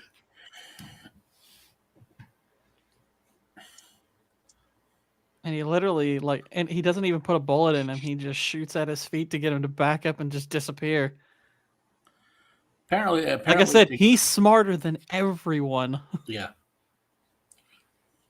See, I know they had like a cloth wrapped around that gun, but this is the one hole that I'm going to poke in this is that they already established guns freezing, and I don't think a gun buried in the snow overnight with a little cloth wrapped around it would keep it from freezing if that was actually a thing.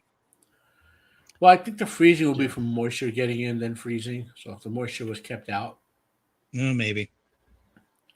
It just seemed like a weird thing to make a big deal about it earlier. I mean, but it did come back into play whenever they come back up on him again. So, yeah, it's a little thing.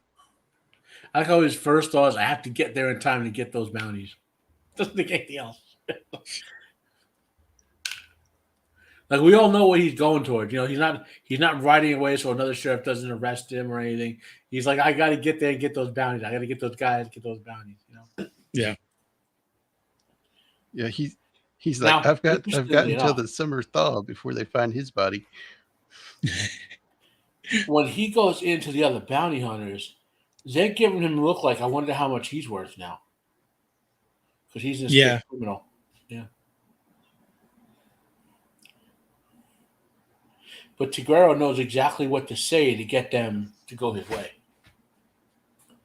You know, the other bounties, plus he killed your brother. Mm-hmm. Yeah. Yeah, I'm trying to get this guy.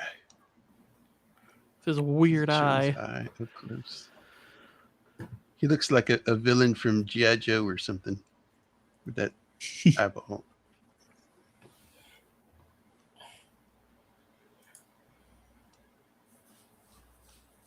There it is. Kind of reminds me of Charles Dance's eye in Last Action Hero. Yeah. So he's like, all those guys are going to be at one place. We can get all their bounties. They're like, okay, let's do it.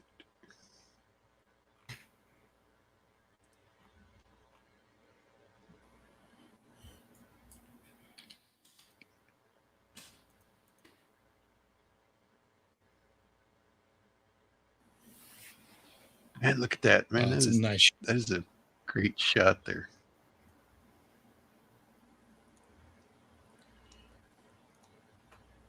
Yeah, look at that long shot.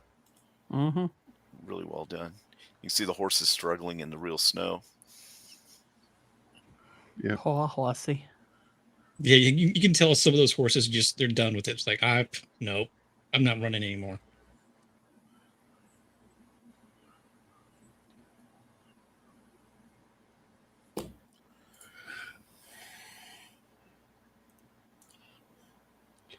There is a scene like this in The Searchers. We're like coming over a bluff and the snow is that deep. Mm.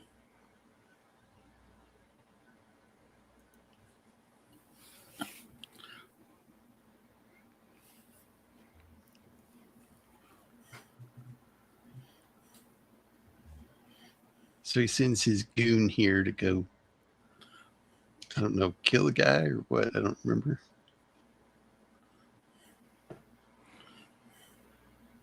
Well, no, he's going in there to take her and his oh yeah. This guy, I think he's like a butcher or something like that, and he's trying to take out Silence.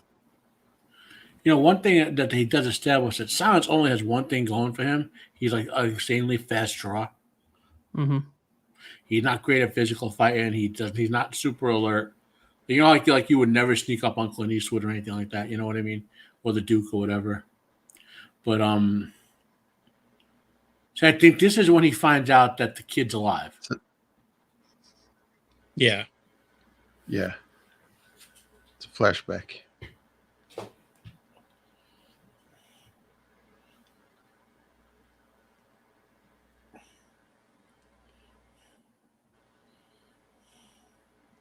See, when you're dealing with the fastest gun, smart move. Take out the gun hand. Yeah. Oof. Luckily, in the American version, he had slipped on a metal gauntlet while they were sleeping. Yeah.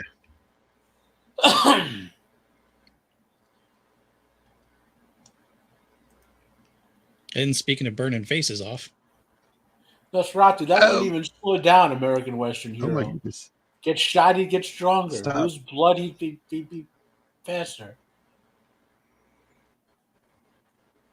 Yeah, that dude got head in the fire pit. I mean, he Mhm. deserved it. So and it Yeah. looked like Silence was having a pretty good time. So like you said earlier, as long as it's not your face, it's fine. yeah.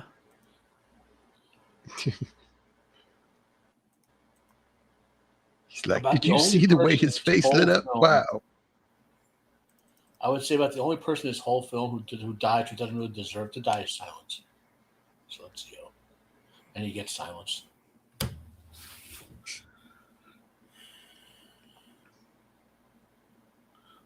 It's like y'all gotta hide. You gotta get someplace. I can't even necessarily say I don't think he. I mean, deserves to. It's like, well, he's not pure. That's for sure. Yes. Yeah. The way in which he gets killed. It's like there's no catharsis to it. That's for sure. And it's like, it's unjust in terms like the weighted balance of who kills who. But the life he led, that's the road you're going down realistically. Well, they Yeah. did give the impression he wasn't like an outright murderer. The guys he was killing were people who were killers. You know what I mean? Yeah, I mean, but he often would. But he baited people that he otherwise could have spared. But there was no sparing people in this setting. You know what I mean?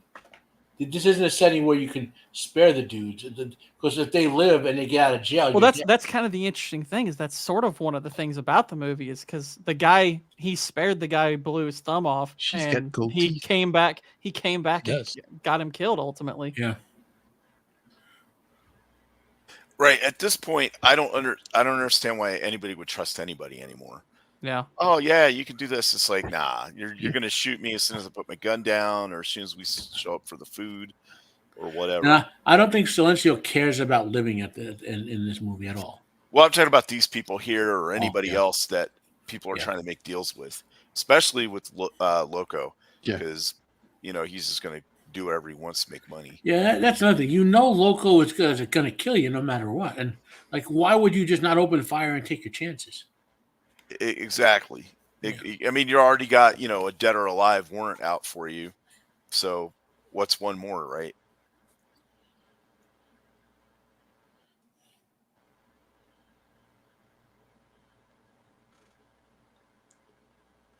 Yeah.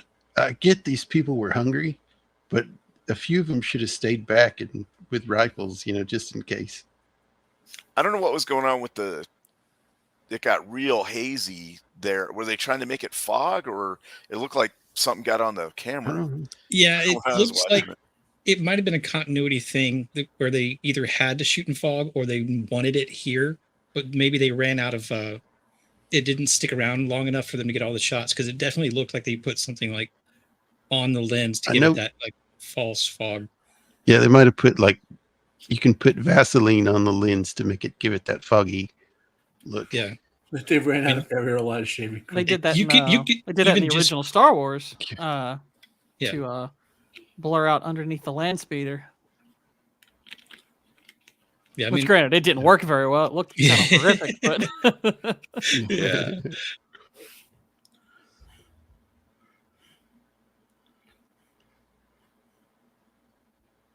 Now that's smoke right there.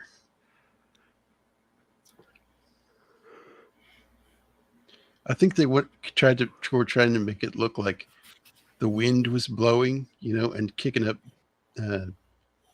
snow or something, like loose particles of snow. yeah. Mm.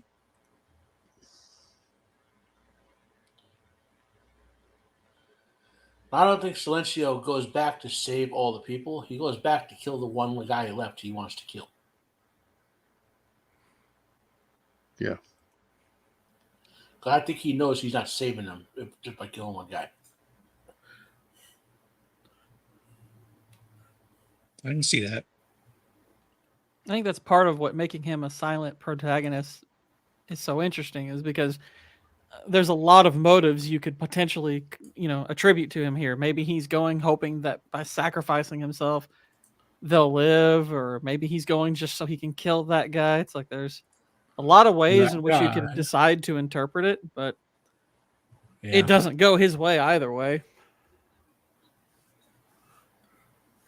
In fact, I think part of the point is just like it really didn't matter what his motives were. It's like it's a harsh world. And it's a harsh ending. Yeah. I can't think of many movies that end as harshly as this does. Grave of the Fireflies. They could have got away. They could have. Grave of the Fireflies even has some catharsis to it. I don't think so. Yeah. You don't think they could have got away? I think they could have tried. Yeah. I mean, ultimately, would they have gotten away? Yeah, probably not, but because even she's saying, there's got to be somewhere. So basically, they would be riding aimlessly.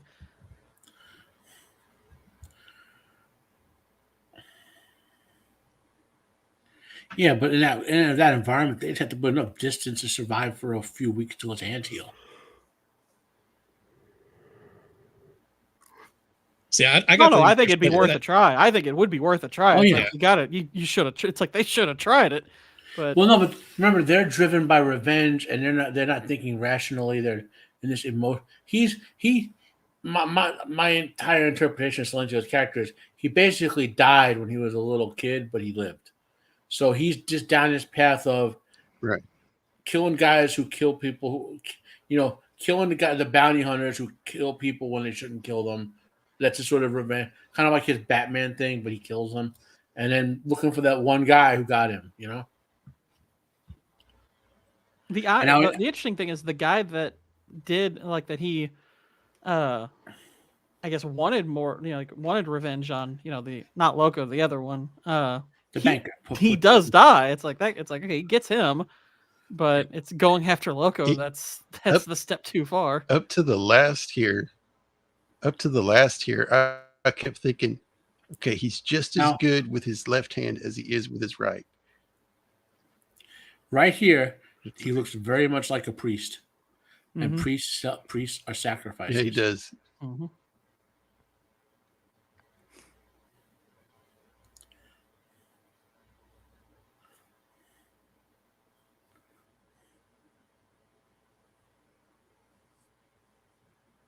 Yeah, and of course, I don't think anybody watching this was surprised that what was proposed as a one-on-one gun battle obviously is not going to be a one-on-one gun battle. Yeah. Well, and the guy who shot him. Well, it's the guy who shot him is the one who thought that he killed his brother. Well, yeah, but I don't think there was ever actually a plan to have a one-on-one gun battle. No, I doubt that. I mean, but it was just to get him to show up, and then he's just going to let all of his flunkies do most of the work and give him every single advantage possible.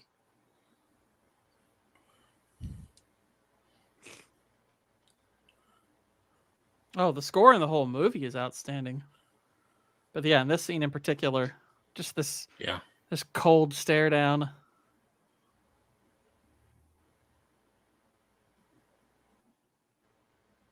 And he looks relieved. Yeah. He has a brief face of relief on him when he dies too, when it's over. Yeah. Yeah. I mean, because I'm going to this, Jake, like you were saying, I think I kind of got the idea, like, oh, he's going to, because we come from like the world of American Westerns where the good guy wins somehow. He takes all the hits and just survives anyway. But, I was expecting, of course, the left-handed shooting thing, but then they shot his left hand. So obviously that's off the table. And then I thought kind of like, well, they're probably going to do something really cheesy and have somehow that sheriff survive not dying in icy cold water and he'll show up. Nope. They just put a bullet to the main guy's face. It's like, oh, we're going really dark. Okay, so maybe she's going to shoot the guy and that's how we'll get like our justice. Nope. She's dead too. Yeah. Wow. Okay. Though you were writing away with the American version there, Beard. What's interesting is the cruel twist on what they say about how he got his nickname. It said they call him Silence because wherever he goes, the silence of death follows. And it's like, that's ratcheted up to 11 here, but it's not the way you thought it would. Yeah. Yeah. And then they just kill everybody, massacre these people, including the women that were at the bar. Mm-hmm.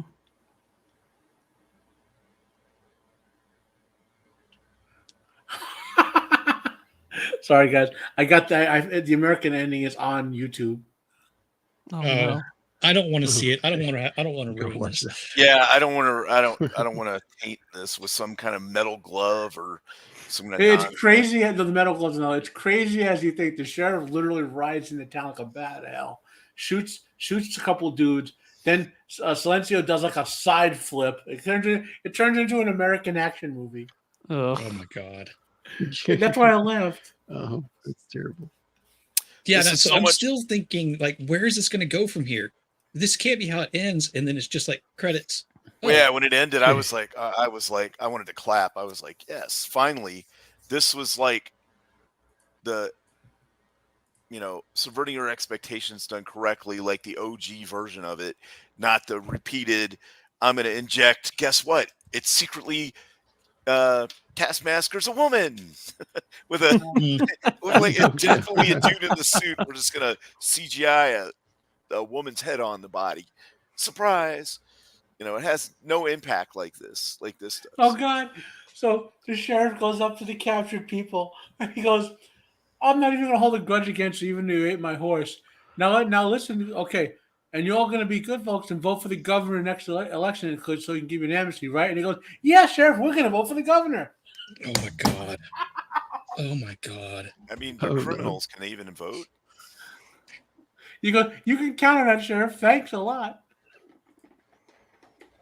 Yes, I did like this ending, like I mentioned earlier, because it made it feel like this was being approached as if it were a historical event. I know, Matt, you already cleared up the confusion about the actual 1898, but it does, and especially knowing this is a foreign film, in America doesn't really have much mythology. Seeing like the Wild West be kind of like the American mythology to some other people, I like it. I dig it. Yeah, and while it doesn't have like the good guy wins catharsis to it, it's like it's not a pointlessly cruel ending. It's like it's incredibly cynical, as Nas pointed out, but it's like there's a point to it. And like I said, there is some poetry to this ending. It's cruel, but it's effective. I think the ending is beautiful. Yeah, I mean, as with, not all mythological stories around the world end with the hero winning. Some of them are very tragic. And so when you kind of approach it with that same kind of mentality, is looking at this as the American mythology to other people, it makes total sense. I mean, if you want, like, it's weird because the story is in no way similar in terms of how it played out, other than I guess the lack of catharsis, if you will. But if you look up that Nazi doctor, where they call him, like the Doctor of Death or something like that, Mengele. Yeah, if you look up what happened after all of that stuff, he basically got away with it until he died. I mean, no justice ever came for him. If you listen to that story, it lacks any sort of catharsis or justice. I mean, in terms of like, human justice. The thing about this movie is it's like this painting, like motivational painting I saw in this guy's office one time, and it's like three guys on a raft that's getting ready to be swamped, and it says, what if your life is just your purpose in life is just to be a warning of what not to do to others, or something like that? You know what I mean? Like, so you losing your life is going to be a catalyst that causes some type of change, like teaches somebody a lesson about not what to do. You know what I mean? Like, don't make the same mistake. Or in this case, this massacre, according to the movie, was a catalyst to change the laws in America to what the bounty hunters could do, and making it so that you just couldn't. It basically gets rid of the whole dead or alive thing with a bounty. Well, it was the movie, the allegory. Like, I'm trying to remember this, what Kobushi has said over the years, but he said there's something like two allegories. One is like a Vietnam era thing, and the other one is the U.S. history at the time, like the transition of all that lawlessness to law and order. So right. Yeah, because the territories out there were so open, you might travel days without meeting somebody, and then you get to another area and there's one sheriff for, especially if it was a boom town, there'd be so many people there just doing whatever they wanted. Well, yeah, And the sheriff will be a yeah. local appointee, could be corrupt. The important thing is there's like one or like three marshals for the entire state of territory of Utah at the time. Right.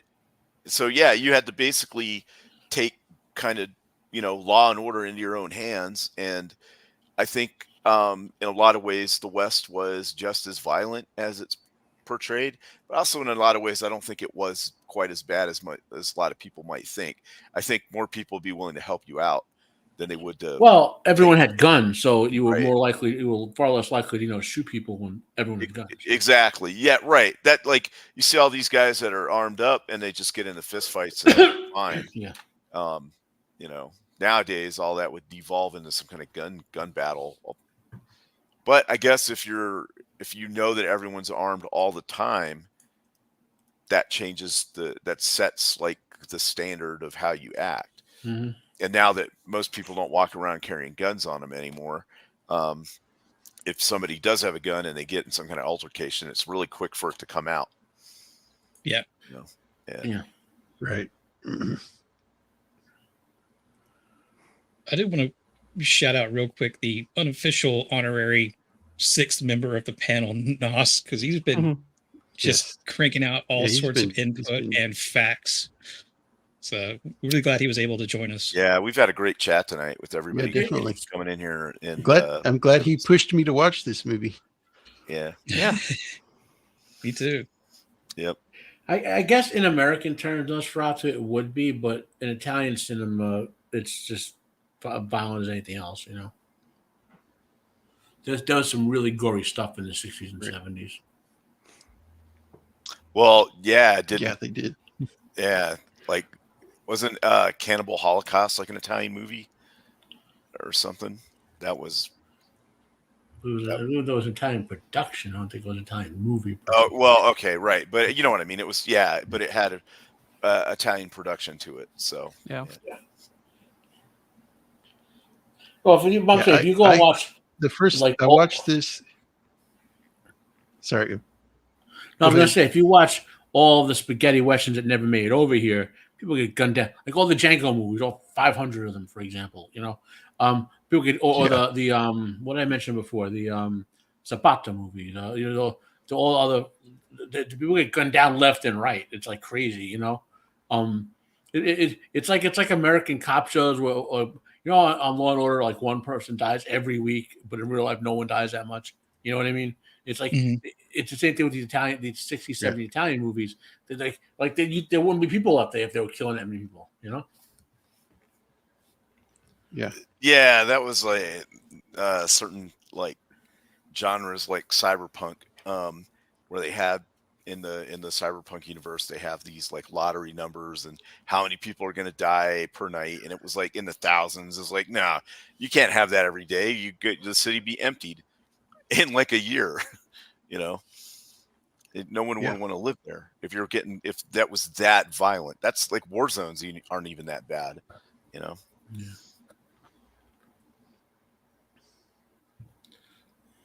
So I don't know if anybody wanted to give input on scores, but I think it sounds pretty universally that everybody on here it's really like a enjoyed 9.5 out of 10 type of movie. Yeah. I would be reluctant to give a full-blown score to it after just one watch. I think it's definitely something I want to watch again. I mean, I would say I came away from it thinking it was great. So at the very least, it would, for me, rate as an 8, but it definitely could go higher than that the more I watch it, because I definitely don't think once is enough. Yeah. I think I kind of agree with you. I watched it last week. Okay. Go ahead, Beard. Oh, I'm sorry. I was just going to say I kind of agree with Gourd because I've only watched it one time through today, and knowing the ending, I kind of think I would need to watch it again in order to kind of really appreciate it. But I agree with you. It's probably up there pretty close to like an 8 because I know you're pretty strict on stuff. So when you say 8, that's fantastic. Yeah. Well, obviously, I kind of grew up with the movie, so.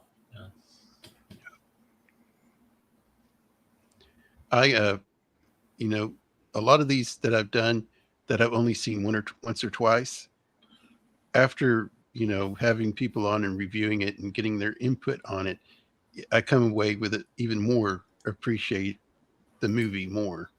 So yeah, I watched this last week and yesterday, and yeah, this movie's pretty good. I'd give it probably 8.5, 9, maybe higher after I watched it some more. So yeah, this was a good one. Yeah, I enjoyed the movie. I think because I watched it dubbed because I was doing some other stuff, so I could listen. I couldn't really pay attention to like I was watching it, but I couldn't really like pay attention to reading it and stuff. I think if I watched it in the original Italian, um, I'd come away with a little bit different idea about it. It'd probably be a better movie in the native Italian Yeah, or whatever. Yeah. So, but I think it's at least an 8. Could go higher. Rarely I'll watch a movie that I like and then the rating will go down the more I watch it. That sometimes happens, but not always. But yeah, this one I just really liked the setting, the cinematography, the costumes. I mean, obviously, that the nonverbal acting was some of the best you'll see in a movie. Even with like Loco and everybody the way they look, that's a very um, like spaghetti western where you're looking at the eyes, close-ups on the eyes and things like that. Uh, that I think a yeah, lot of other genres have latched onto and then used for other things like video games and TV shows and other American movies later on that really like the spaghetti western genre kind of reignited interest in westerns in America. And I Mhm. think anything that you see after those in modern cinematography, like the newer updated 310 Yuma stuff like that, has a lot of those aspects to it. Um, you know, those kinds of yeah, things. So, but yeah, it was a good movie. I'd be interested to see some other recommendations with some of these same actors and the producers and directors that made this movie in it. If they Sheila, got we know the truth. yeah, It's really the 50,000 tons of shaving cream that you loved about the movie. 50. yes, Yeah. They Is that kept how? airplanes dropping on the set and flying Yeah. all the time. Corbucci, more planes, more cream. Yeah. I forgot to look up how much this movie cost to make. Um, oh yeah. yeah. Let's see here. And I guarantee you 40% of that was Mafia Oh, I hear kickback. the typing. Yeah. I was gonna look it Hold on. up, but I hear typing. Trying to find it. I had to put in here in 1968 because it's bringing up all kinds of other nonsense. Yeah, It's the Great Silence. That's what it's Yeah. called. Okay. Il grande This silenzio. ain't none of that very good silence bullcrap. Yeah. Your ordinary everyday silence. Let's Yeah. see here. This is advanced silence. Box office was 309 million. Lira. Yeah, lira, and then it was only 53,000 on the U.S. re-release, but it's a 1968 movie released in 2001, probably in like one theater somewhere. Back then, lira were the equivalent of pennies. So Yeah. Good grief. Kinski fired a gun into a set member's tent during a tantrum. he was crazy. He was As you do. psychotic. no,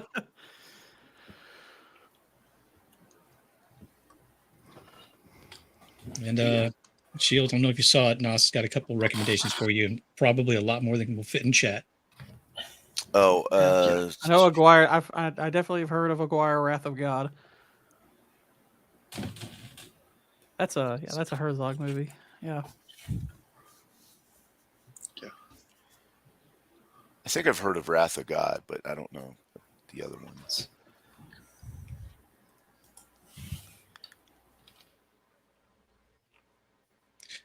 Anyway. Was he? I mean, was he a drinker? Is that, or that's just how he was? I Like, think he was mentally ill. he would like get into character real deep. I think he was just Klaus Kinski.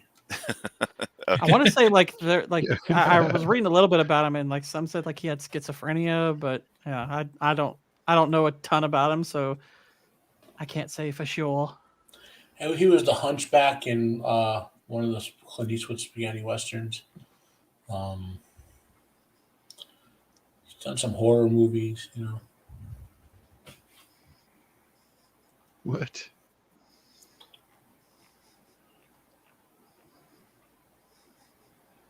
They drag a steamboat up a mountain? Okay. Wow.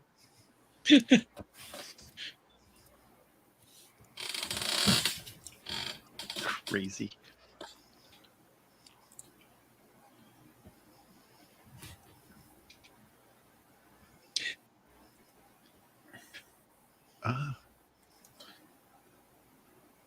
So that is where the Avatar comes from. What were you looking up?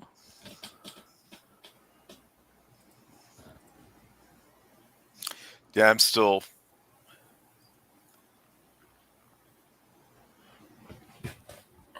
Even on IMDb, it won't come up there. Oh, you're still looking for the budget. No, I couldn't find the budget, so Yeah, it's not. I don't think it's something. I think Matt is correct. It was entirely funded by the mafia. We don't have those numbers. they kept this one off the books. Yeah.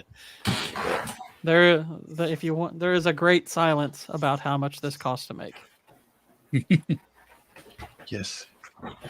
Paid for in kickbacks. I mean, I imagine it had to be fairly sizable for the time. Just getting cast and crew up into the mountains. They've got three different nations of like. They had to fly her in from America, Kinski in from like Germany and such. So you guys will be shocked. I did find the box office. You got to be shocked how much the mob in the past had invested in the movie industry. I don't think I would be shocked by that. I expect them to. I did find the box office. In the U.S., it made 53,000. Worldwide, 60. Opening weekend was $8,755. U.S. and Canada opening. But it doesn't say anything about how much it cost to make it. Well, God. I'm watching the alternate ending again. I need to laugh. I'll throw it into the private chat too, in case you guys want to laugh. It was banned because of violence, or I would assume so. Yeah. Well, no, not the violence. What happened is when the American producers saw it, they were like, "This ain't gonna fly in America." They want the heroes to win. You know? Oh, right, okay, Yeah. And it had the interracial relationship in there too, probably. Well, no, they were fine with that. I mean, they didn't care about that. This was post Kirk Uhura era, you know, when he came over here. We were warming up to the idea by then.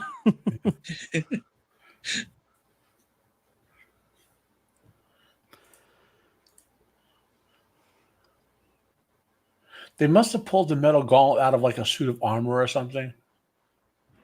It looks like scale mail. Oh, that's weird.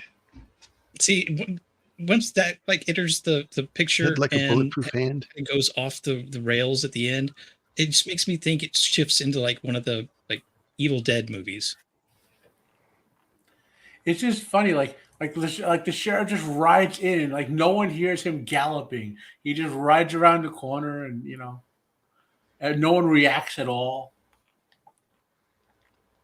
Okay. It's like, what's he doing here? Oh.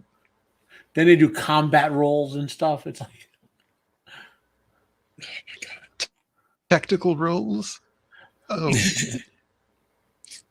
Like what's his face from Galaxy Quest. But they land on the planet. He's rolling over here, then he rolls over there. Everybody's looking at, what are you doing?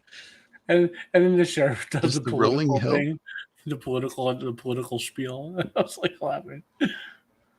Oh man, That's weird. Oh. Well, guys, that was great. I was surprised at this movie. I thought it was really good. Thanks. Oh yeah, let's go through and what's everybody doing this next week? Beard. Yeah.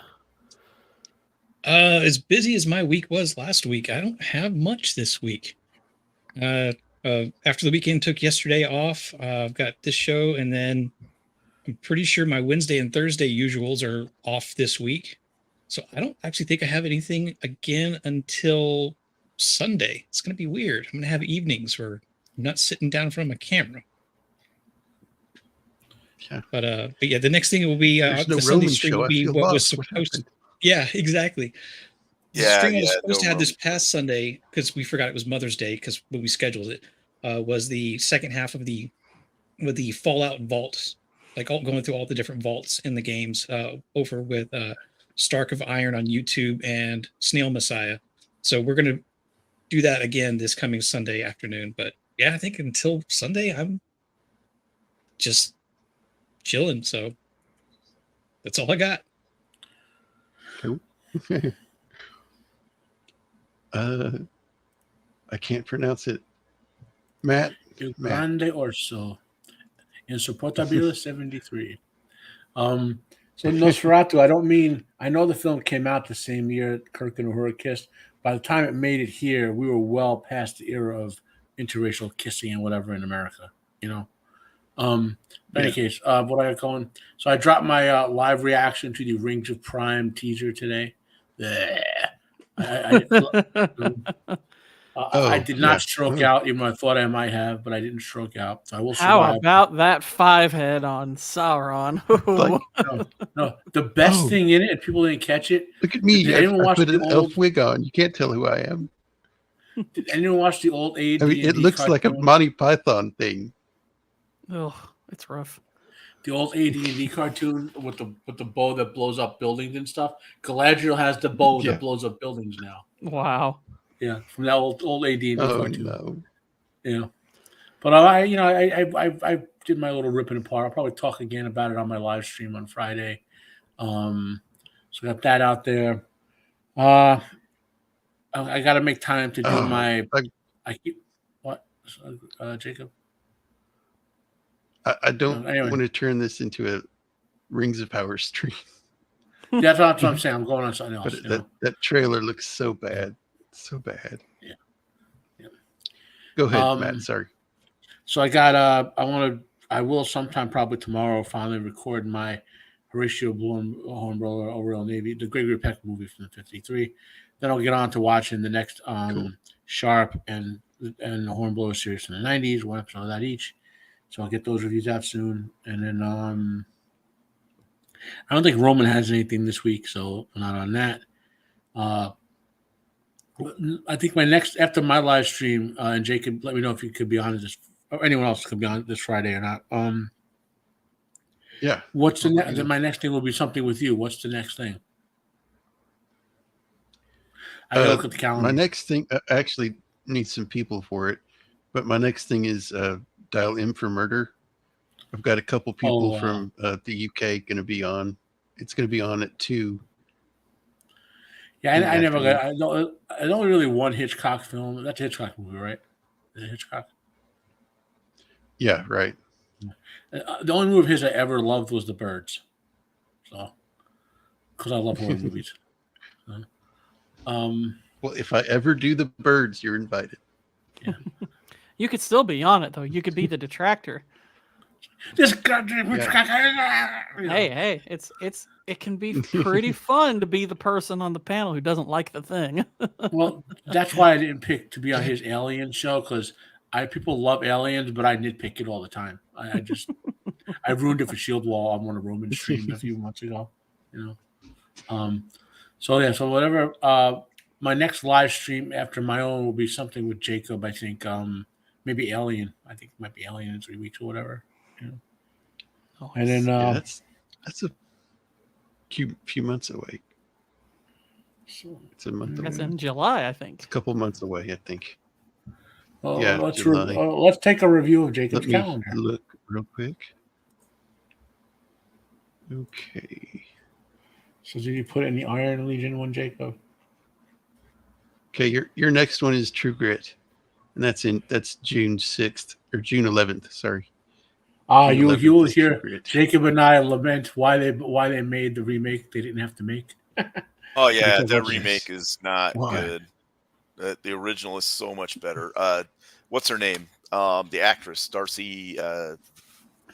I'm not even gonna. I have no problem with the remake of Shield Wall. Like it's an okay to good film, but Jacob and I were talking about it during our John Ford, John Wayne thing. Like there's like if you're gonna remake a film like True Grit, it's got to be an awesome remake. You know what I mean? Like there was no reason to do a meh remake of a movie like Right, that's what I'm saying. The original No. is so good, yeah. and it doesn't need to be updated for modern time or anything like that. You know. Yeah. The original 310 to Yuma is good too. Yes, Well, it is, but I think they did a good job with the modern updated one too. Yeah, they as did. well. I love the modern Yeah. update of 310 to Yuma. It's one They of my took their favorite own westerns. own take on it, which was good.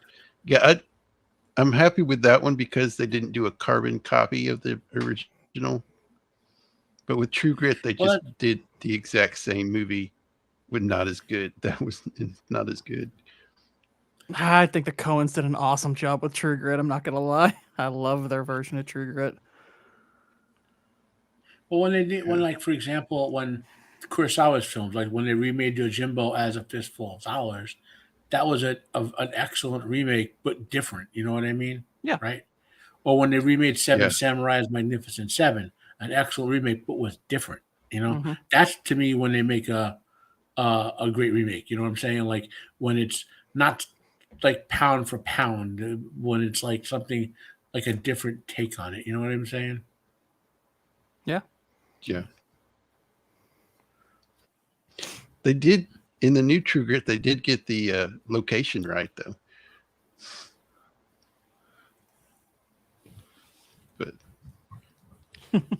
But I still like. It's John Wayne and Glenn Campbell. Come on, that's pretty good. All right, Gord, what do you got coming? Let's see. Well, obviously we just did The Incredibles today. That was fun. Next week on my live show, we're going to be doing Howl's Moving Castle, which Jacob, you will be a part of, as well as several other Yes. guests. That was pretty good. Yeah, I quite like Howl's Moving Castle. It's one of the few Ghibli movies I love the have actually artwork been in that able to. movie. Yeah, it's one of the few Studio Ghibli movies I've been able to see in theaters. It's an amazing movie. I'm going to be on Cannoli's MMM stream on Monday. We're going to be doing Mad Max Fury Road. Really looking forward to that. I love Mad Max Fury Road. I am currently working on my Lethal Weapon 2 script. I'm sort of considering doing Kingdom of the Planet of the Apes, a video for that, because while most people agree that the movie's okay, I think I'm the one person who thinks it's actually really terrible. So I'm not even bothering, bro. I love the original Planet of the Apes films, the original TV show, and the cartoon. I've hated every Apes film since then. I genuinely loved the Caesar trilogy. I thought it was fantastic. The first of them was just pretty good, but Dawn and War I thought were pretty excellent. But Kingdom is awful. I think Kingdom's an awful movie. So I'm kind of thinking about maybe doing something for that if I can push out a good script quickly, maybe. But the Lethal Weapon 2, and I'm definitely working on. And I think... that's right. I've got gaming stream tomorrow playing Lies of P, and going to be working on some more stuff for my meme channel that hit 400 subscribers earlier today. So that one's going pretty good. I'm not too far from having 2 monetized channels. How cool is that? The FBI is going to come for you, bro. Bring it on. I'll meme them too. Memes are no fun. I'll meme all of you. But yeah, my newest video was just a highlight reel of the previous 10, and it's got about 7, almost, I think it's 8,000 views now, and I've gained quite a few subs off of it, so pretty cool. All right. Cool. And Shieldwall. Well, Roman doesn't have a stream this week. I gotta check with Zax. We've been trying to like finish up the Shogun stuff, but something's always been happening. So I'll see if I can get with him this week and do something. But next week I will not be able to be on any shows. I have some things I got to take care of, and I won't be around. So he's got to buy 5,000 gallons of shaving cream. Yeah. Yes. But and then He'll be we'll see what's No, going on. not after shaving that. cream. But yeah, but this is a lot of fun. Glad to be here. Always glad to be on this show. Always reviewing great movies here. So that's why I like coming back again and again. Always got something good going here. So thanks for having me on. Yeah, man. Always a pleasure to have you on. Yeah, and me next. Yeah, I may be on Matt's show Friday, and later that evening I will be on the Potato Ravens channel, and we'll be discussing the Two Towers. Nice. And then next Tuesday, my show will be a little different. It'll be at 2 p.m.